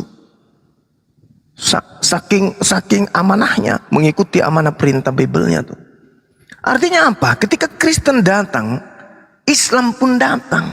Kita bertemu di meja akademis harusnya. Kita menggunakan intelektual yang tertinggi yang kita punya. Apa itu? Pemaparan logistik terhadap apa yang tertuang di dalam kitab yang kita anggap sebagai firman. Nah itu yang harus. Kalau Kristen selama ini polanya beda dengan Islam. Islam menyampaikan tentang Islam lurus-lurus saja, tidak perlu editing, tidak perlu ada skenario, cara-cara untuk mengislamkan orang, tak perlu, lurus saja. Kenapa? Al-Quran mengatakan kebenaran itu telah datang dari Tuhanmu. Barang siapa yang mau beriman, silakan beriman. Barang siapa yang mau kafir, silakan kafir. La ikraha fiddin, tak ada paksaan dalam beragama Islam. Tapi kudu wajib disampaikan. Kalau di Kristen, tidak. Seperti tadi polanya. 1 Korintus 9 nomor 20. Kepada orang Yahudi ngaku Yahudi, kepada orang penganut Taurat ngaku pengikut Taurat, kepada umat Islam ngaku di bawah naungan Allah. Meskipun tidak menyembah Allah, tetapi menggunakan kata Allah demi untuk memenangkan jiwa-jiwa banyak. Itu cara-cara Kristen itu gitu. Meskipun kitab kita itu adalah bahasa Yunani, tapi kita menggunakan bahasa Al-Quran supaya banyak memurtadkan orang Islam. Itu pola yang ada dalam Kristen. Maka jangan heran ketika Kristen hari ini tabiatnya, perilakunya itu ke-Islam-Islaman, santun, ramah, ya, penyayang. Kenapa? Karena mereka mempraktikkan ajaran Islam. Padahal kalau Kristen itu ingin jujur, kemudian di dalam kitabnya mereka sendiri dikatakan bahwa apabila ada orang yang datang kepadamu dan tidak membawa ajaran Kristen, jangan kau terima mereka. Itu aslinya agama Kristen tuh. Aslinya itu di situ. Tapi begitu Indonesia sudah merdeka, mereka sudah cuci tangan, muka dibuat senyum-senyum kalau bertemu dengan umat Islam, tapi dalam hati rusak. Fi qulubihim marad, fazadahumullahu marada. Bahkan bukan cuma oknumnya, kitabnya pun bayangkan. Dari sampulnya tertulis Alkitab. Kita buka di situ muncul kata Allah bertaburan di dalamnya. Habis itu muncul lagi Nabi, Rasul, Roh, Kudus, ayat, awal, akhir, iman, imam, wahyu, malaikat, iblis, setan, syafaat, berkah, salib, kafir, jemaah, saleh, nafsu, dan seterusnya. Muncul di kitab mereka. Kata saleh juga ada. Apa tujuannya? Ya seperti tadi. Kepada orang yang menganut ajaran Taurat, saya seperti menganut Taurat meskipun saya bukan penganut Taurat. Kepada umat Islam, meskipun saya tidak beriman kepada Islam, tetapi kitabku kurubah-rubah seperti kitabnya umat Islam agar aku bisa memenangkan banyak orang Islam. Itu agama Kristen itu gitu. Nah, sehingga ketika kita berbicara, saudara saya, saudara kita ini berbicara, saya tidak punya, memang karena Anda bukan pendeta, Anda bukan misionaris, Anda jemaat. Tapi mereka yang disiapkan untuk sebagai pembimbing dalam kekristenan, mereka belajar di STT itu, sekolah teolognya itu Islamologi. Di Islam mana ada Islam ajaran kristenisasi? Nggak ada. Kristenologi itu nggak ada. Kalau di Anda ada, apa tujuannya? Ya untuk mengkristenkan umat Islam. Ada yang disebut misionaris, bahkan sampai ada C4, C6 yang sudah masuk ke pesantren ngaku-ngaku kiai. Bisa bahasa Arab, bisa. Mereka bisa menggunakan baca Quran, bisa mereka. Belajar tafsir, bisa. Tapi tujuannya untuk memurtadkan, masuk ke pesantren. Saya juga pernah bertemu. Masuk ke pesantren. Nah itu. Ini cara-cara ini yang sebenarnya yang harus dihilangkan. Tapi nggak mungkin dihilangkan karena sudah amanat. Filipi 1 nomor 18 mengelabui. Kemudian 1 Korintus 9 nomor 20 menyamar-nyamar. Itulah yang terjadi. Kok bisa kayak begitu Bang Suma? Ya, karena Al-Quran mengatakan wa ikhwanuhum yamuddunahum fil gayyi thumma la yukasirun. Orang-orang kafir ini adalah saudara-saudaranya setan yang mereka berkongko-kongko menyesatkan keturunan Adam, dan mereka tidak akan pernah berhenti untuk menyesatkan. Selama-lamanya mereka akan menyesatkan. Maka banyak orang terjerat dalam penyesatan itu. Anehnya sudah tahu ciri-ciri nabi palsu, pengikutnya begini. Endingnya diusir oleh Yesus. Tapi mereka tidak. Kenapa? Fi qulubihim maradun fazadahumullahu marada. Dalam hati ada penyakit. Saya kira begitu, sahabat-sahabat sekalian, silakan diambil alih. Kalau saudari Ted masih ada pertanyaan, silakan. Silakan. Mau Izin sedikit. yang tadi abang bilang datang ke rumah disambut, mestinya tidak boleh begitu ya bang. Tapi aku ada satu firman yang menguatkan kita supaya kita mengasihi semua orang ya, di 1 Yohanes 4 ayat 8. Barang siapa tidak mengasihi, ia tidak mengenal Allah, sebab Allah adalah kasih. Cause God is love. Jadi karena Allah itu adalah kasih, jadi barang siapa yang mencintai Allah, dia pasti mencintai sesama manusia. Begitu. Jadi kita harus hormat, kita harus sayang ya, siapapun yang datang ke rumah kita dengan niat baik loh ya bang ya, tidak dengan niat jahat, kita hormati dia itu bang. Coba baca lagi ayatnya. Ya. Sebentar. Izin ya. Dalilnya ada Sedikit loh. Ustaz. Ya, silakan. Iya. Oke, Ustaz Zuma izin ya. Silakan. Mbak Ted, ini saya ingin mereview sedikit dari apa yang disampaikan Ustaz Zuma dan melengkapi supaya mengingatkan kembali Mbak Ted ya. Yang pertama bahwa Yesus itu diutus, dia mengajarkan Taurat dan menggenapinya dengan Injil. Yang isi pengajarannya adalah sesuai dengan apa yang dibawa oleh Musa dan Abraham sebelumnya. Apa itu? Yaitu Sema Israel. Dengarlah wahai Israel, Allah Tuhan kita, Tuhan yang Esa. Jadi Yesus mengajarkan Tuhan itu Esa, Tuhan satu-satunya, dan mengenal Yesus yang telah diutus oleh Tuhan, oleh Allah. Itu satu prinsip itu Mbak. Jadi tidak mengajarkan tentang Trinitas Yesus itu. Nah kemudian kata Yesus ini menjadi Tuhan karena dipahami dia sebagai anak Tuhan. Tadi Ustadz Zuma sudah menjelaskan bahwa terminologi anak itu adalah anak dalam konteks didikan Tuhan. Siapa mereka? Yaitu para nabi. Para nabi itu dididik langsung, dibimbing langsung oleh Tuhan. Maka itu mereka memanggilnya Bapa. Dalam bahasa Islam itu disebut Rab. Ya, anak didikan, bukan anak secara harafiah. Jadi orang-orang Yahudi, pengamal-pengamal Torah tidak mengenal ada istilah anak Tuhan atau Tuhan yang menjelma menjadi manusia. Inkarnasi itu nggak ada. Makanya sampai sekarang pun orang Yahudi menolak doktrin agama ada Tuhan, anak Tuhan menjadi manusia. Itu tidak pernah dinubuahkan oleh para nabi, tidak pernah ya.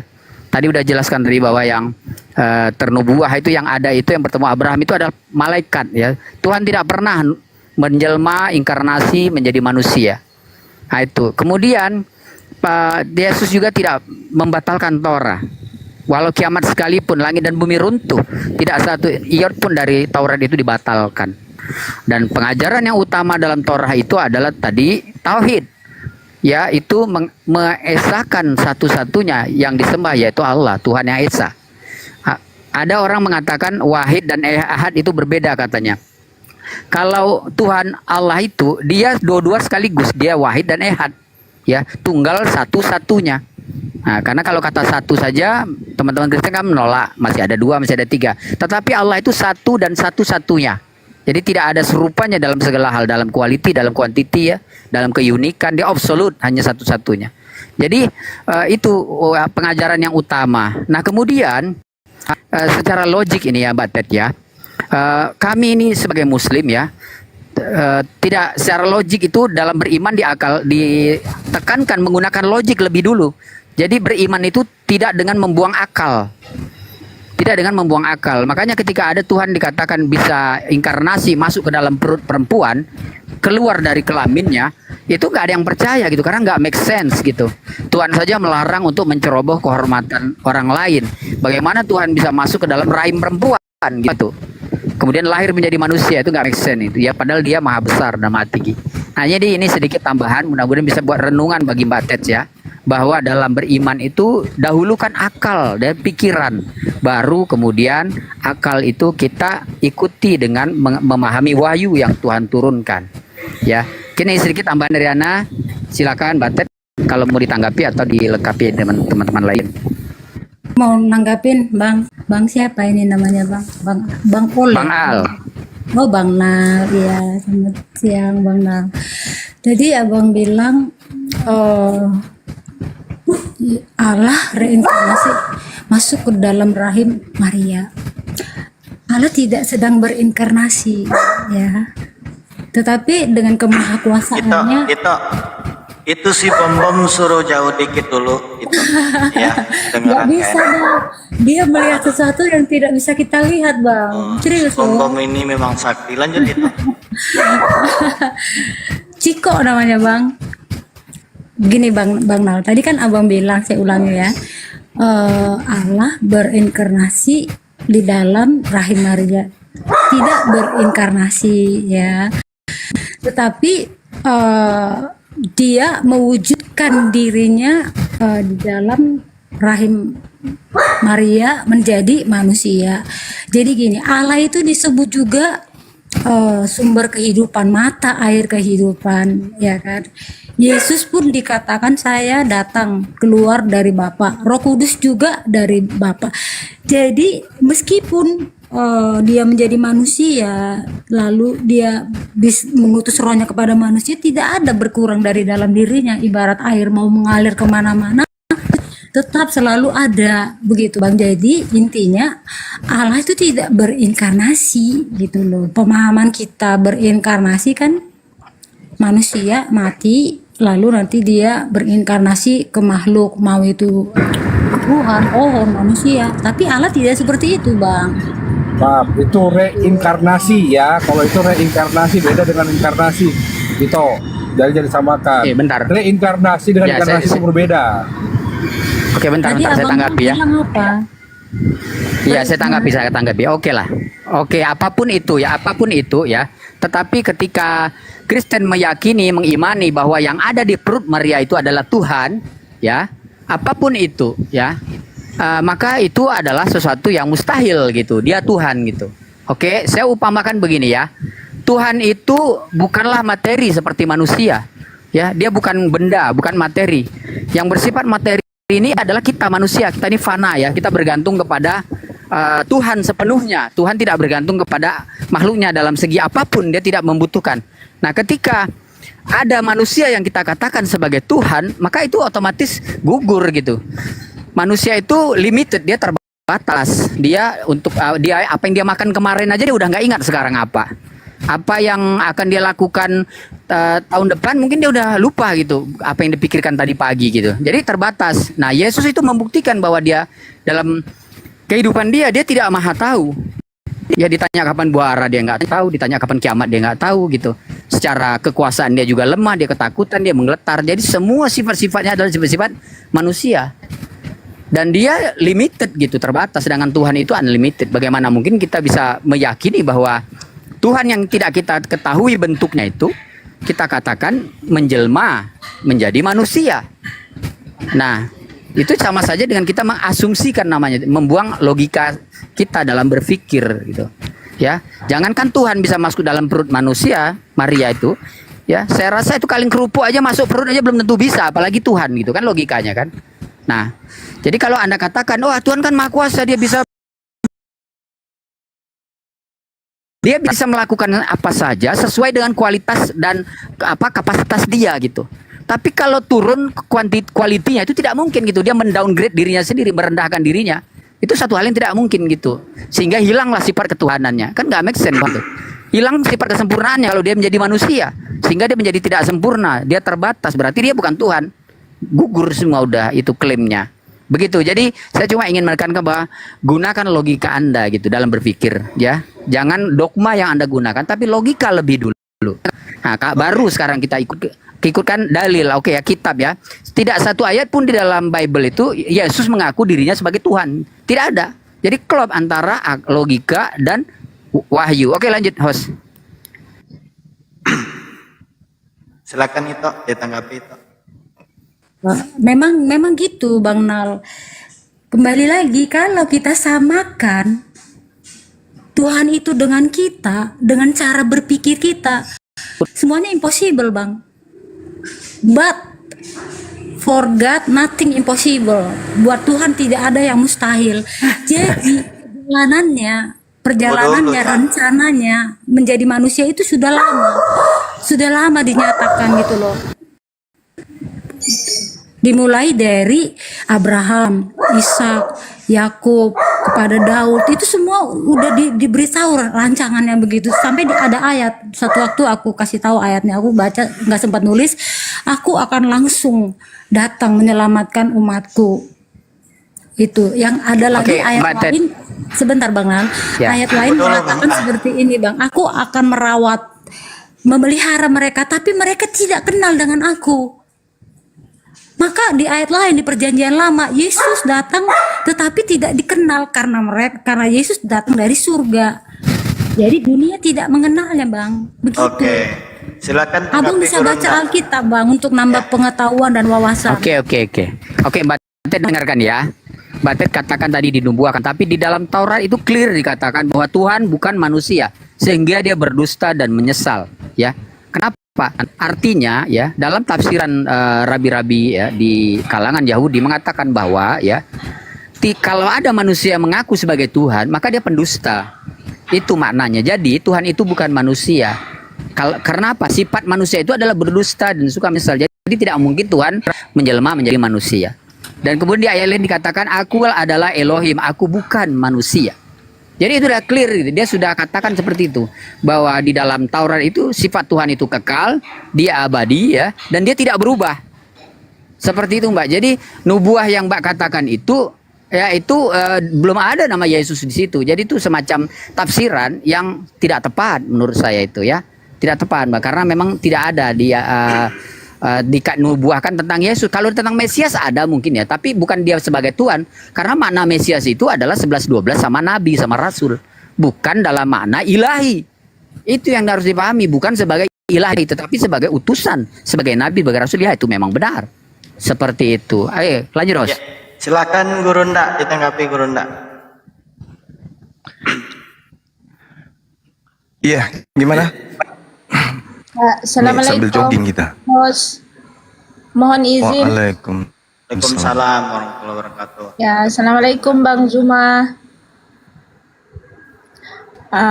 Waalaikumsalam warahmatullahi wabarakatuh.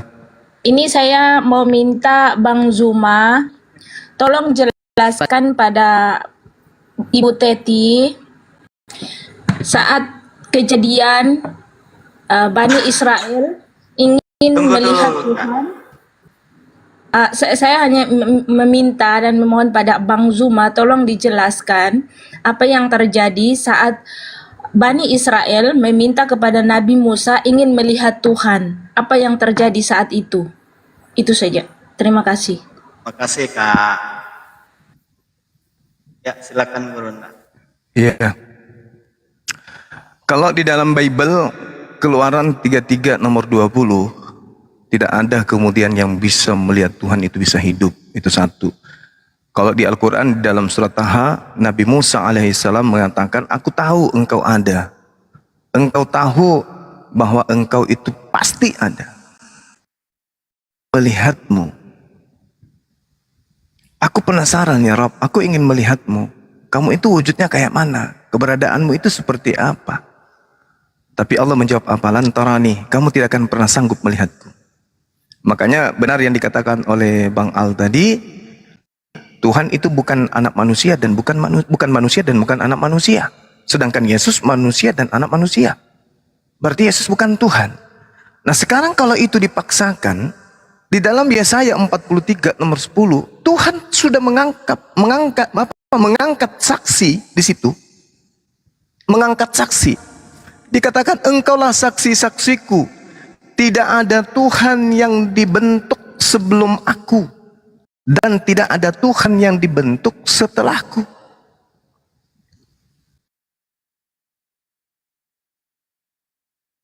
Penduduk, kamu inilah saksi-saksi. Demikianlah firman Tuhan. Dan hamba yang percaya kepadaku dan kamu mengerti bahwa aku tetap dia. Sebelum aku tidak ada Tuhan dibentuk, dan sesudah aku tidak ada Tuhan yang dibentuk. Yesus firman yang bentuk menjadi daging. Tidak ada Yesus itu Tuhan, tidak ada. Kalau saudari tadi mengatakan bahwasanya dia adalah Tuhan yang kemudian datang karena tidak dibatasi oleh kemahakuasaannya sendiri, dia sanggup kemudian menjadi apapun, itu keliru. Itu keliru besar. Kenapa saya katakan keliru besar? Karena Tuhan itu seperti yang kita terangkan tadi, Yesaya 43 nomor 10. Tidak dibentuk. Kemudian Tuhan mengatakan di dalam Yeremia 10 nomor 6 bahwa aku Tuhan itu maha tinggi dan tak ada satupun yang serupa dengan aku. Tidak boleh kita kemudian meninggalkan data-data itu. Karena itu menurut orang Yahudi adalah firman Tuhan. Belum lagi dikatakan di dalam 2 Samuel 7 nomor 22, Tuhan itu maha tinggi dan tidak serupa dengan apapun. Bagaimana dengan Yesus ketika ia datang? Dia mengaku manusia, dia mengaku utusan. Lalu siapa yang membuatnya menjadi Tuhan? Pengajaran nabi palsu itu. Yang tadi yang kita sudah panjang lebar membahasnya.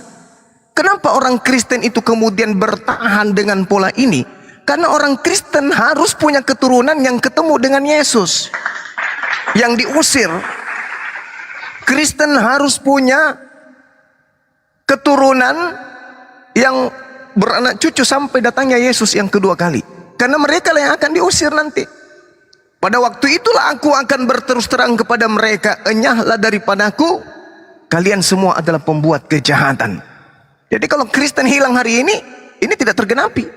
Harus ada Kristen yang bertemu Yesus nanti. Jadi Kristen tak akan pernah hilang di atas muka bumi ini sampai kiamat. Kristen itu akan ada terus selayaknya iblis, tidak akan pernah hilang di atas muka bumi. Mereka akan ketemu dengan Yesus. Keturunan mereka akan ketemu dengan Yesus. Karena Yesus akan mengusir orang yang memiliki tanda-tanda kenabian palsu tadi. Mengusir setan, bernubuat, mujizat pakai namanya. Harus. Jadi Kristen tidak bisa mualaf semua. Harus masih ada yang ketemu dengan Yesus. Kemudian, terakhir. Terkait dengan ajaran kasih yang ibu katakan tadi. Ini dalil, Bu, di dalam kitab ibu itu nggak bisa dipungkiri. 2 Yohanes 1 nomor 10.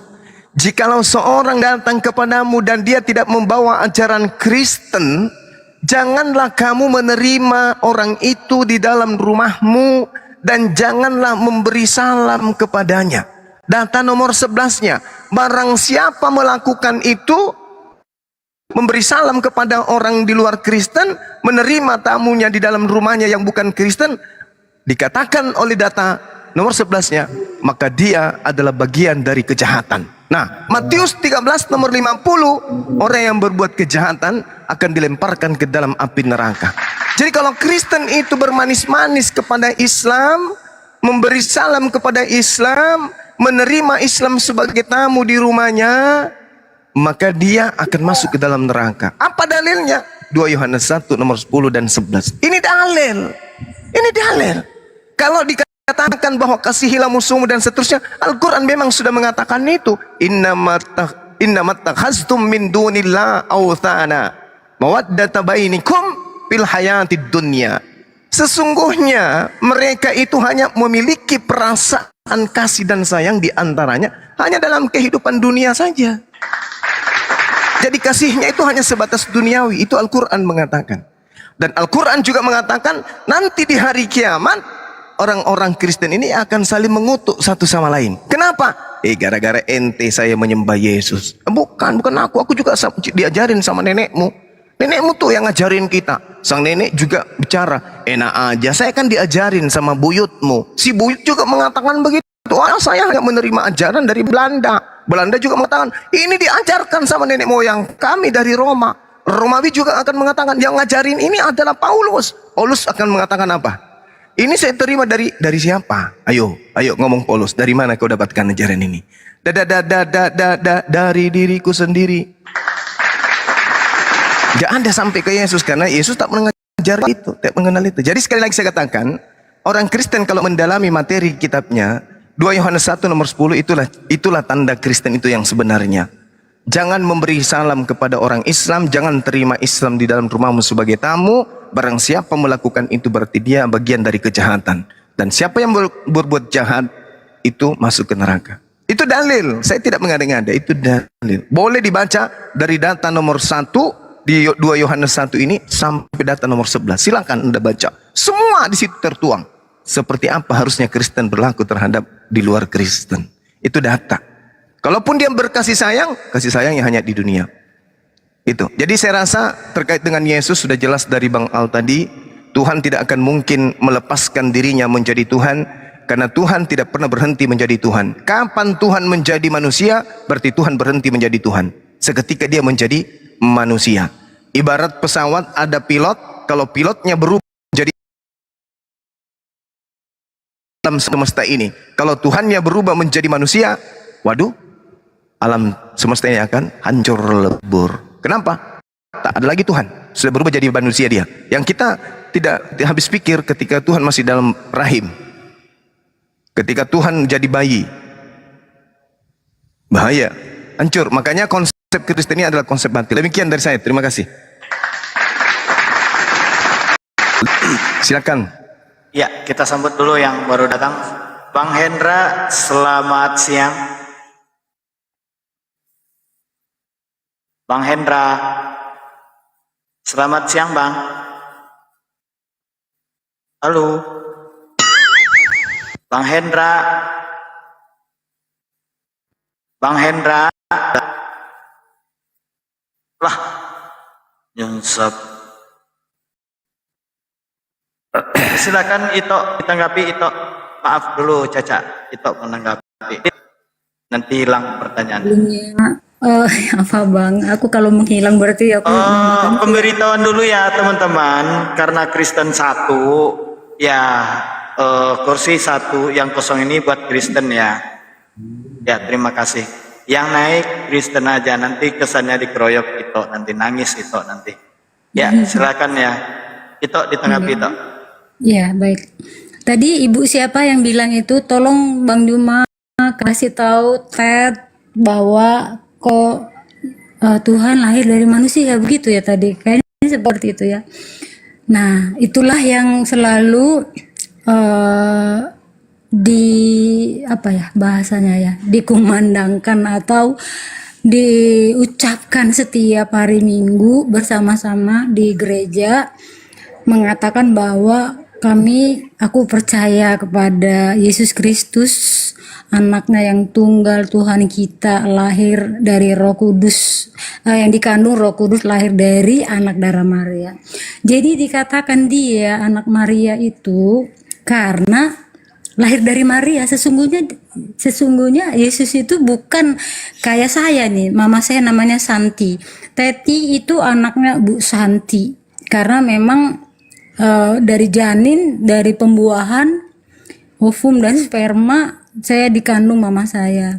Tetapi Yesus tidak seperti itu kan. Dia hanya wadah saja, itu rahimnya Maria itu, karena dia adalah perempuan suci. Dan di Lukas 1 itu pun dikatakan, sesungguhnya engkau akan mengandung dan akan melahirkan seorang anak laki-laki, dan hendaklah engkau menamai dia Yesus. Ia akan menjadi besar dan akan disebut Anak Allah yang Maha Tinggi. Selanjutnya, dan Tuhan Allah akan mengaruniakan kepadanya tahta Daud, bapa leluhurnya, dan ia akan menjadi raja atas kaum keturunan Yakub sampai selama-lamanya, dan kerajaannya tidak berkesudahan.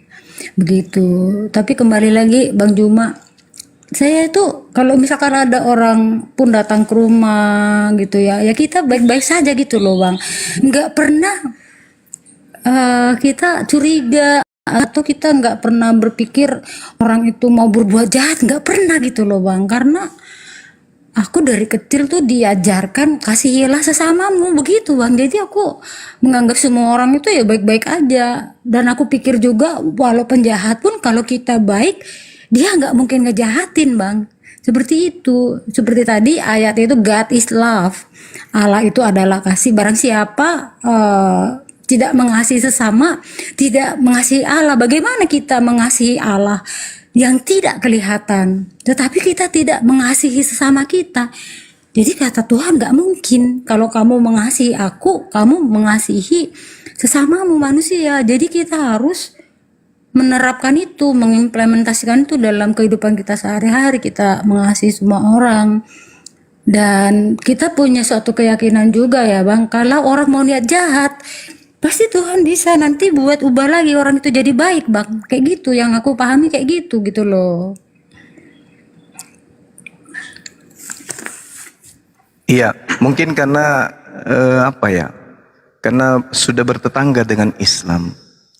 Karena ajaran yang muncul kemudian di tengah-tengah umat Islam ini kan ajaran yang dibawa oleh penjajah. Kita tahu penjajah itu bagaimana tabiatnya. Dan mereka berdasarkan firman Tuhan juga menjajah. Bukan tanpa alasan dari firman Tuhan. Memang ada perintah. Di dalam Keluaran 20 itu jelas itu. Bagaimana kemudian mereka mempraktekkan dalil-dalil dalam Bible. Nah, kalau saudara mengatakan di dalam rumah saya nerima tamu, ya alhamdulillah, berarti saudara tidak mempraktekkan apa yang ada di dalam Bible. Dan itu katanya, ini kita baca ya, supaya tidak menjadi fitnah. Dikatakan dalam 2 Yohanes itu, dikatakan begini,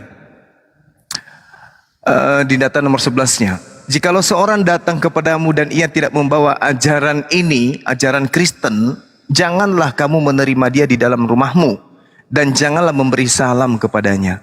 Sebab barang siapa memberi salam kepadanya, ia mendapat bagian dalam perbuatan yang jahat.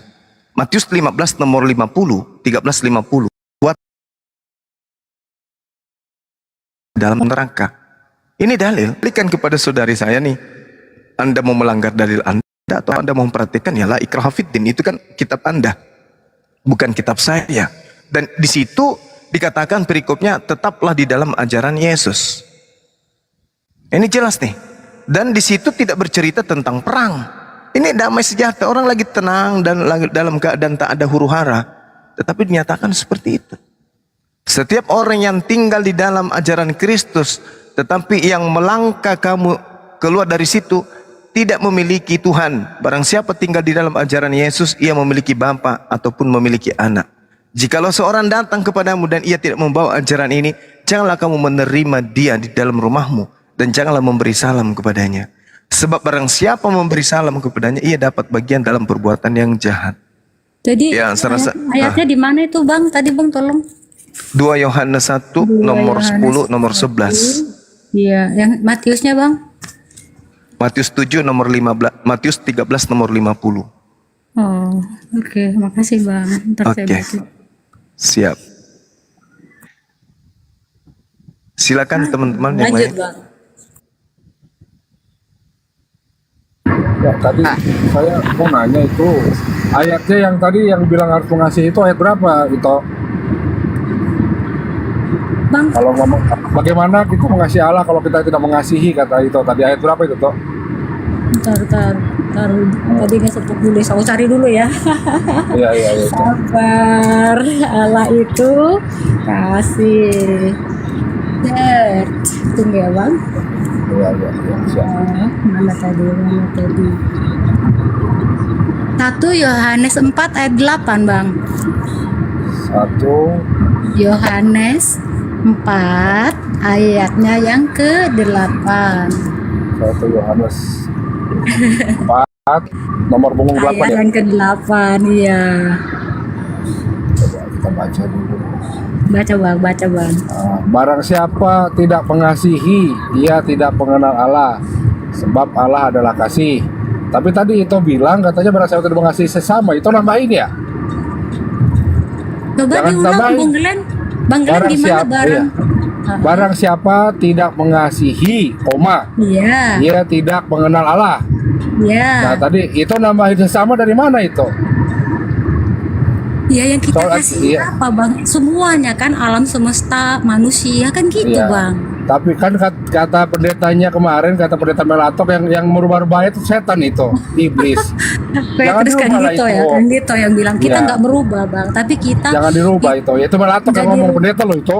Pendeta yang ngomong lo itu. Sekarang aku Jangan tanya lah. kembali, Beda cok, Bang Glenn. beda cok, beda Bang cok, Glenn. beda, Bang Glenn. beda orang. Bang Glenn, sekarang aku nanya Bang Glenn, Bang Agus, Apa? bentar.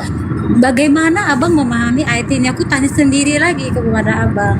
Maksud dari ayat ini Abang? Saya memahami ayat itu Heeh. secara tekstual. Iya. Ya. Jadi kalau barang siapa tidak mengasihi, nah ini yang dikasihi ini siapa? Kan gitu. Konteksnya apa? Ini ayat konteksnya apa? Sesamanya itu sesama yang beragama itu semua makhluk. Tidak Sama dijelaskan. manusia bang, coba kita cari dulu ya, lanjut aja bicara abang, silakan bang, biar aku Ya enggak, jawab. itu aja. Aku di sini aku baca itu tidak ada manusia sesama manusia yang jadi tambahin. Kalau ditambahin Iya. sama dengan iblis kata Belatok. Boleh saya masuk Ya. sedikit ya? Iya. Ya, boleh. Silakan Gurunda. Yang lain mute dulu ya. Ya. Jadi berbicara mengenai kasih, yang menuliskan ini kan penulis Yohanes. Ini bukan firman Tuhan dan bukan sabda Yesus. Itu dulu poinnya. Ini bukan firman Tuhan dan bukan sabda Yesus. Itu poin pertama. Yang kedua, ketika berbicara kasih, Yesus sudah menerangkan. Koridor kasih itu diterangkan oleh Yesus di dalam Yohanes 14:24. Apa yang dikatakan oleh Yesus? Barang siapa tidak mengasihi aku, dia tidak menuruti firmanku. Dan firman yang kamu dengar itu bukan daripadaku, melainkan dari Tuhan yang mengutus aku. Ini kasih. Perspektif kasih menurut Yesus adalah menuruti perkataan Yesus, menuruti firman Tuhan yang datang kepada Yesus, menuruti kehendak Bapa yang datang kepada Yesus. Jadi bukan kasih itu maksudnya bersalam-salaman, berpelukan, saling bicara-bicara santun. Itu bukan itu poinnya. Itu munafik ketika itu dilakukan tapi firman Tuhan ditolak. Orang itu munafik. Perintah Tuhannya ditolak, lantas mereka berkasih sayang. Itulah yang diterangkan dalam Al-Quran surah Al-Anbiya, surah Al-Ankabut ayat 25. Mereka berkasih sayang tapi hanya level duniawi saja. Akhirat mereka saling mengutuk. Jadi polanya itu harus kepada Yesus. Barang siapa tidak mengasihi, ia tidak menuruti firmanku. Kristen ini menuruti firman Yesus kan enggak? Tidak. Dan saya boleh taruhan dengan Kristen. Kristen ini adalah agama yang anti terhadap perkataan Yesus. Paling anti. Seluruh agama di atas muka bumi yang paling anti dengan ajaran Yesus itulah Kristen. Saya bisa buktikan itu. Apapun itu. Saya boleh pasang badan untuk berdialog bahwa Kristen ini adalah agama yang anti terhadap Yesus. Silakan carikan saya pendeta yang bisa membuktikan itu, bahwa Kristen adalah agama yang paling. Dia mengatakan satu-satunya agama yang mengklaim Yesus tapi anti terhadap Yesus hanyalah agama Kristen. Saya lanjutkan 1 menit. Barang siapa yang tidak mengasihi aku, dia tidak menuruti firmanku. Dan firman yang kau dengar daripadaku bukan dari aku, tetapi dari Tuhan yang mengutus. Apa yang diterangkan oleh Tuhan tentang kasih? Diterangkan dalam Ulangan 11 nomor 1. Dan Kristen tidak bisa lolos di sini. Haruslah engkau mengasihi Tuhan Elohimmu. Dengan cara apa? Melakukan dengan setia kewajibanmu terhadap Elohim dengan senantiasa berpegang kepada segala ketetapannya, segala peraturannya, dan segala perintahnya. Apakah masih ada perintah, aturan, ketetapan di dalam agama Kristen, peraturan Tuhan? Tidak. Mereka menganggap peraturan Tuhan, ketetapan Tuhan, hukum-hukum Tuhan itu adalah perjanjian lama, perjanjian usang, yang tidak ada lagi ketaatan untuk itu. Efesus 2 nomor 15, dengan matinya Yesus di atas tiang salib, Yesus telah membatalkan segala ketetapan, peraturan, dan perintah-perintah yang ada dalam hukum Taurat. Semuanya tak ada lagi. Berarti Kristen tidak bisa jatuh ke dalam ajaran kasih. Tidak bisa. Mereka saling mengasihi saja. Ya, saling pelukan, ciuman kudus, saling membantu sesama mereka. Ya, itulah hebatnya Kristen. Ada musibah, Kristen turun. Ada bencana, Kristen. Itulah hebatnya Kristen. Tapi hanya sebatas duniawi saja. Tentang kasih kepada Tuhan, kasih kepada manusia dalam perspektif perintah Tuhan, tak ada dalam Kristen. Kita lihat di dalam kitab Yosua nomor 25, apa yang diterangkan kemudian kitab ini. Jelas sekali dikatakan bahwa kasih itu adalah seperti yang dilakoni oleh umat Islam. Hanya lakukanlah dengan sangat setia perintah dan hukum yang diperintahkan kepadamu oleh Musa hamba Tuhan itu. Yakni 1. Mengasihi Tuhan Elohim. 2. Dengan hidup menuruti segala jalan yang ditunjukkannya. 3. Tetap mengikuti perintah-perintahnya. 4. Terpaut padanya. 5. Berbakti kepadanya dengan segenap hati dan segenap jiwa. Maka Yesus mengatakan, tidak setiap orang yang memanggil aku Tuhan, Tuhan akan masuk ke dalam kerajaan surga. Melainkan dia yang melakukan siapa? Melakukan kehendak siapa? Melakukan kehendak Bapa. Berarti kalau melakukan kehendak Bapa berarti harus mengasihi. Kalau mengasihi Bapa berarti mentaati segala perintah Bapa. Kalau mengasihi Yesus berarti menjalankan segala perintah Yesus. Tapi Kristen lebih mengedepankan saling mengasihi sesamanya manusia, tetapi dia meninggalkan pokok daripada kasih itu sendiri. Apa itu? Taat kepada perintah, kepada ketetapan, kepada hukum-hukum, kepada larangan, ketentuan, dan hukum-hukum Tuhan. Kata Yesus, orang yang tidak mengasihi aku adalah mereka yang tidak mentaati perintahku. Apa kata Yesus? Hidup kekal itu adalah mereka mengenal aku siapa? Aku utusan. Bagaimana dengan Kristen? Mulut Kristen itu, kalau ditanya, wahai saudaraku Kristen yang pintar, Yesus ini siapa? Yesus itu utusan, Bang Suma. Oke, nah, hari Minggu nanti Anda coba pergi ngintip di gereja. Apakah betul mereka mendudukkan Yesus ini sebagai utusan? Atau mereka ini adalah pembohong, munafik? 1 Yohanes 2 nomor 22. Siapakah pendusta itu? Bukankah mereka yang menyangkal Yesus itu adalah manusia Kristus? Kita lihat aja ke gereja ngintip kita, apa yang mereka lakukan di sana. Yesus Tuhanku. Oh Tuhanku Yesus. Mereka menuhankan Yesus. Tapi di kita dia mengaku Yesus hanya rasul. Tapi di gereja mereka Yesus itu Tuhan. Inilah pembohong, pendusta itu. Dikatakan dalam 1 Yohanes 2 nomor 22. 2 Yohanes 1 nomor 7. Siapakah penyesat itu? Planos, pendusta itu, yang suka berbohong itu. Dialah yang pergi ke seluruh dunia, yang tidak mengakui bahwa Yesus itu adalah datang sebagai manusia. Dialah antikristus itu katanya. Nah, kita tanya, kalian mengakui Yesus itu datang sebagai manusia? Iya, kami mengakui Yesus itu datang sebagai manusia. Kalau dia datang sebagai manusia, bukan datang sebagai hewan, dia bukan datang sebagai monyet, dia bukan datang sebagai malaikat, dia bukan datang sebagai setan, tetapi dia datang sebagai manusia. Selayaknya Bang Suma datang ke dunia bukan sebagai monyet, tetapi datang sebagai manusia. Maka orang yang mengimani Yesus itu sebagai Tuhan adalah pembohong, penyesat, munafikun. Mereka pantas menerima neraka karena mereka pembohong, mereka pendusta. Mereka mengatakan di mulut Yesus datang sebagai manusia. Coba intip di gereja, apa yang dilakukan? Menyembah Tuhan, bukan menyembah manusia. Seluruh Kristen di dunia tanya, apakah Anda menyembah manusia? Oh, tidak. Kami tidak menyembah manusia. Jadi Yesus ini apa? Oh, dia adalah Tuhan yang menjelma menjadi manusia. Jadi Anda tidak menyembah manusia? Tidak. Yesus manusia bukan? Manusia. Tapi dia juga 100% Tuhan. Tuh. Munafik, pembohong, pendusta, iblis. Inilah dia. Jadi kalau berbicara mengenai kasih, tolong tunjukkan saya pendeta. Kebetulan saya banyak ditantang pendeta etok. Kalau mendengarkan ini, sebentar malam juga ada yang nantang saya, seorang pendeta juga. Tolong ambil tema, Kristen ini kasih kepada Yesus atau anti kepada Yesus. Saya akan beberkan. Satu-satunya agama munafikun yang mulutnya menjual nama Yesus, tapi perilaku keagamaannya anti berjuta % terhadap Yesus. Sama sekali tak ada ketaatan satupun yang dilakukan oleh Kristen terhadap Yesus, tapi mulutnya manis. Yesus Tuhanku, Yesus Maha Pengasih, Engkaulah segala-galanya. Tapi coba tanya, menyembah Yesus perintah siapa?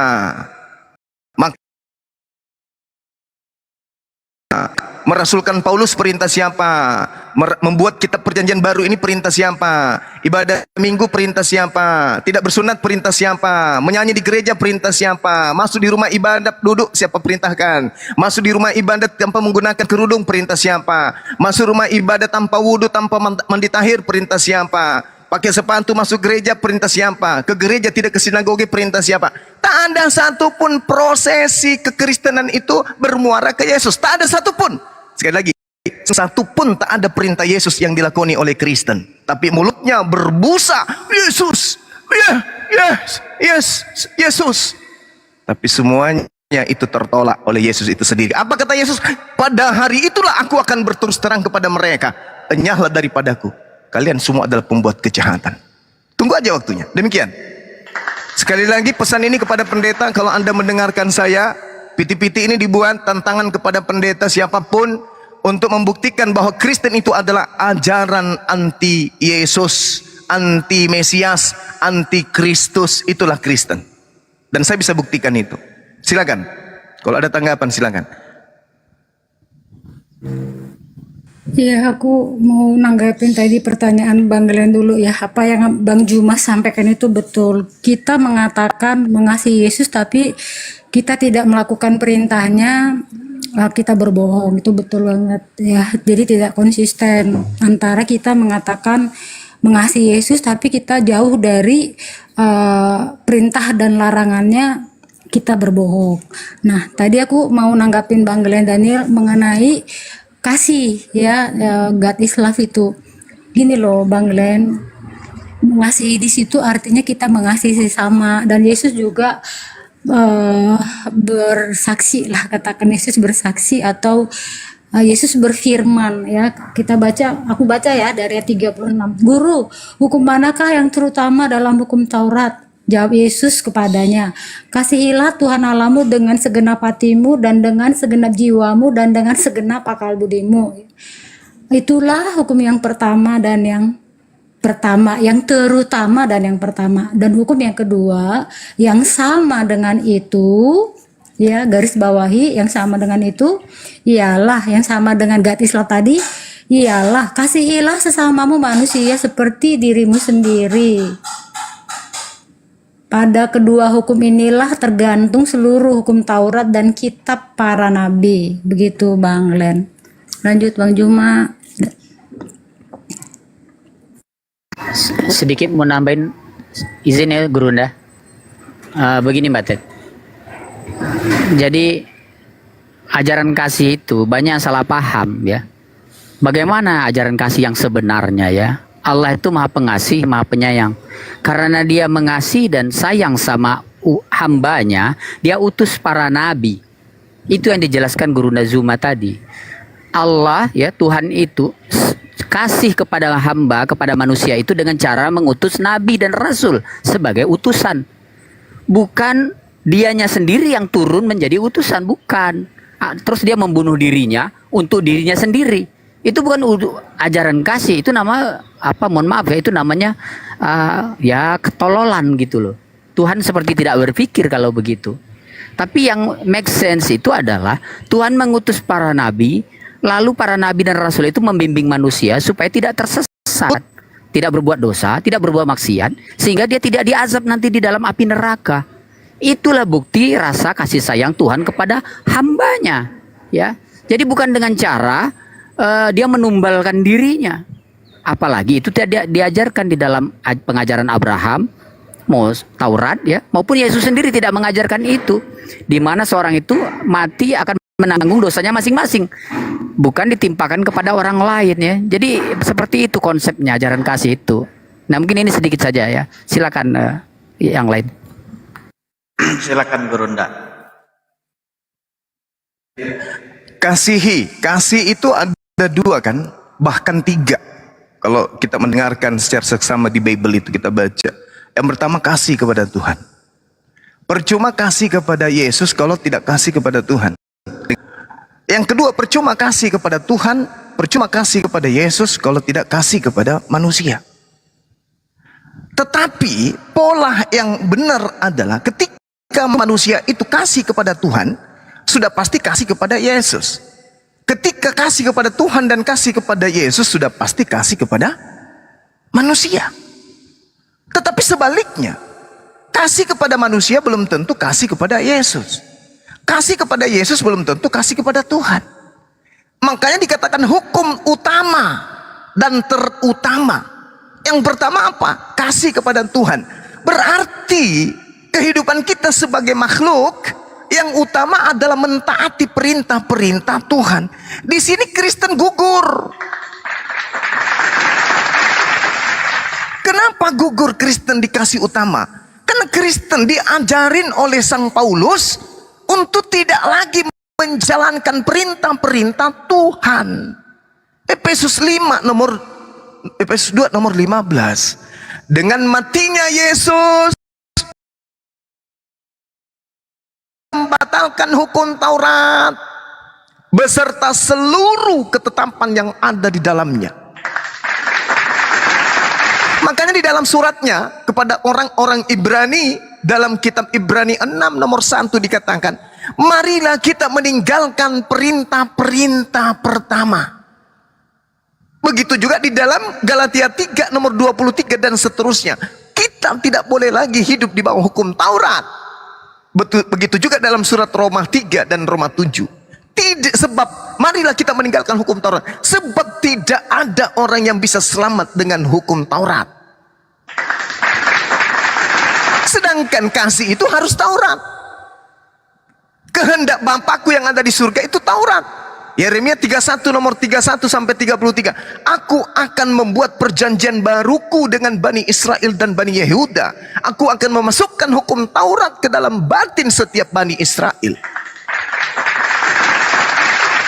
Bahkan Yesus sendiri nih mengatakan nih di dalam Matius 23 nomor 1, nomor 2, nomor 3. Orang-orang Yahudi, ahli Taurat dan orang Farisi telah menduduki kursi Musa.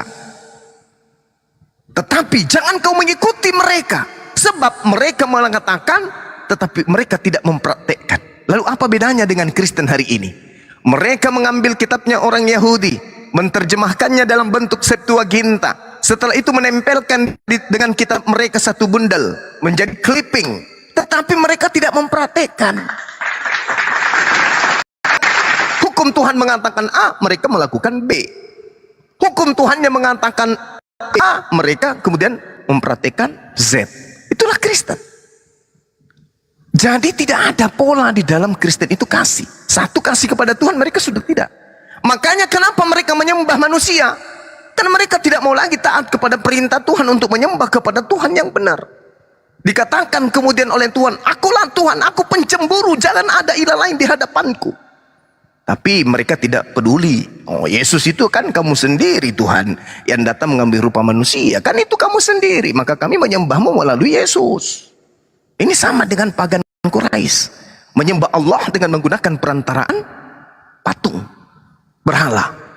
Nah, kasih kepada Allah itu tadi Yosua 22 nomor 5. Kamu harus taat melakukan perintah-perintah Tuhan. Dengan itu kamu disebut kasih kepada Tuhan. Dan Yesus mengatakan apa di Matius 5 nomor 19?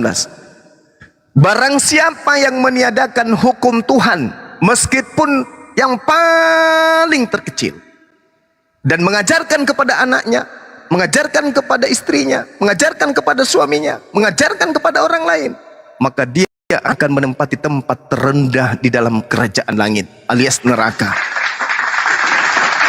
Tanya Kristen, apakah Anda mempraktikkan itu? Yes, Kristen mempraktikkan itu. Makanya di dalam Galatia 5 nomor 1, dengan matinya Yesus, dia telah memerdekakan kita dari ketetapan-ketetapan Tuhan dan memerdekakan kita dari kuk penghambaan. Jadi Kristen itu tidak menghambakan diri lagi kepada Tuhan, menghambakan diri kepada manusia bernama Yesus, tidak lagi kepada Tuhan.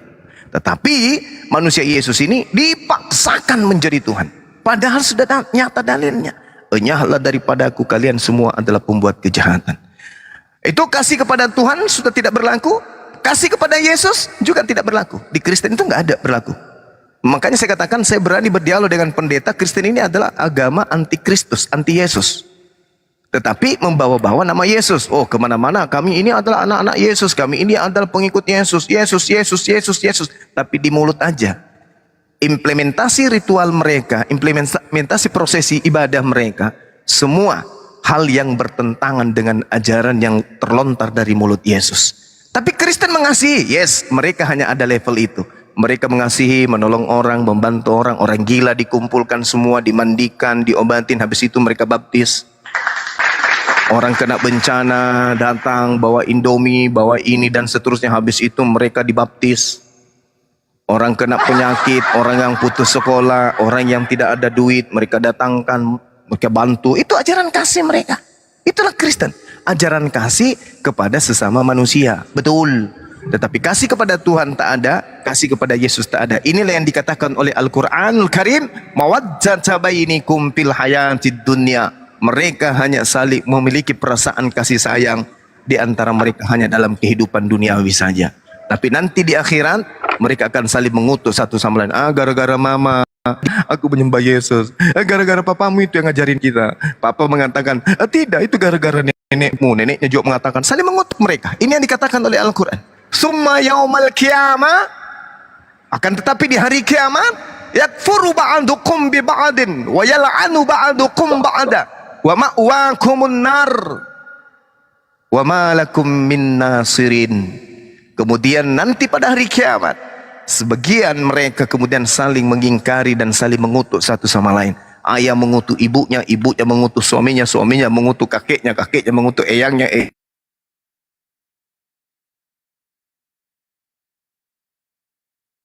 Gara-gara kamu nih, saya nyembah manusia. Padahal Yesus mengatakan, enyahlah daripadaku kalian semua pembuat kejahatan. Ini hadiah buat saudara Ted. Di dalam Yohanes 12:48, Yesus mengatakan, barang siapa yang menolak aku, dia sudah ada hakimnya, yaitu firman yang pernah yang kuucapkan kepada mereka. Firman itulah kelak yang menjadi hakimnya di akhir zaman. Perkataan yang aku ucapkan selama 3 tahun di tengah-tengah Bani Israel itulah yang akan menjadi pola penghakiman di akhir zaman. Barang siapa yang melanggar firman-firman yang aku sampaikan ketika aku datang selama 3 tahun di tengah-tengah Bani Israel, mereka semua akan kuusir dan kunyatakan pembuat kejahatan. Tolong ditelaah baik-baik, apakah nanti ketika Mbak Ted dihadapkan dengan penghakiman Yesus, ketika ditanya, wahai saudara Mbak Ted, siapa yang memerintahkan engkau menyembahku? Siapkan jawaban yang paling benar, siapkan jawaban yang paling bagus yang anda bisa katakan kepada Yesus. Sebab kenapa? Yesus akan datang untuk menjadi hakim kepada terdakwa. Siapa terdakwanya? Mereka yang menyembahnya. Sebab Yesus ketika datang kepada Bani Israel, Yesus mengatakan, semua firman telah kusampaikan kepada mereka, dan mereka telah menerimanya, dan mereka percaya bahwa aku adalah Rasulmu. Yohanes 5 nomor 36, ada kesaksianku yang lebih penting dari kesaksian gereja, dari kesaksian pastor, dari kesaksian penatua, dari kesaksian pendeta-pendeta, para gembala-gembala, bahwa segala pekerjaan, mukjizat, kekuatan, tanda-tanda yang aku lakukan di tengah-tengah Bani Israel, pekerjaan itulah yang aku lakukan sekarang, dan pekerjaan itu yang bersaksi tentang aku bahwa aku adalah Rasul utusan Tuhan. Ingat, Yesus bersaksi dirinya adalah Rasul Tuhan. Yesus mau agar orang-orang percaya dirinya adalah utusan Tuhan. Yesus mengklaim bahwa murid-muridnya percaya dirinya adalah Rasul Tuhan. Ketika Mbak Ted nanti dihadapkan ke kerajaan di dalam penghakiman Yesus, ditanya, kamu kok lain, kamu kok beda? Sebagai pengikutku, aku ajarkan mereka mengatakan dan mengimani aku sebagai Rasul. Kok kamu beda? Ngaku-ngaku muridku, ngaku-ngaku pengikutku, tapi kok kamu beda? Kamu nyembahku atas perintah siapa? Siapkan jawaban yang paling bagus supaya Mbak Ted tidak diusir. Demikian dari saya. Semoga apa yang saya sampaikan bisa menjadi pelajaran bagi saya pribadi, dan mudah-mudahan itu ada pengajaran yang baik dipetik dari apa yang saya sampaikan. Ketika ada yang kurang, itu asalnya dari saya, mohon maaf, dibuang saja. Dan terima kasih telah diberikan ruang kepada guru-guru saya yang ada di sini, yang sejatinya antum lebih paham daripada saya. Hanya oleh karena saya lebih tua di sini, lebih duluan di dunia apologet, maka saya lebih diberi ruang. Padahal sebenarnya kalian semua adalah lebih paham dari Bang Suma. Saya kira begitu sahabat-sahabat, saya tutup. Terima kasih. Kiranya Allah melimpahkan rahmat dan hidayah kepada kita. Subhanakallahumma bihamdi. Asyhadu an la ilaha illa anta astaghfiruka wa atubu ilaih. Salam tauhid, salam satu Tuhan. Jayalah Islamku, jayalah Indonesiaku. Assalamualaikum warahmatullahi wabarakatuh. Waalaikumsalam warahmatullahi wabarakatuh. Silakan.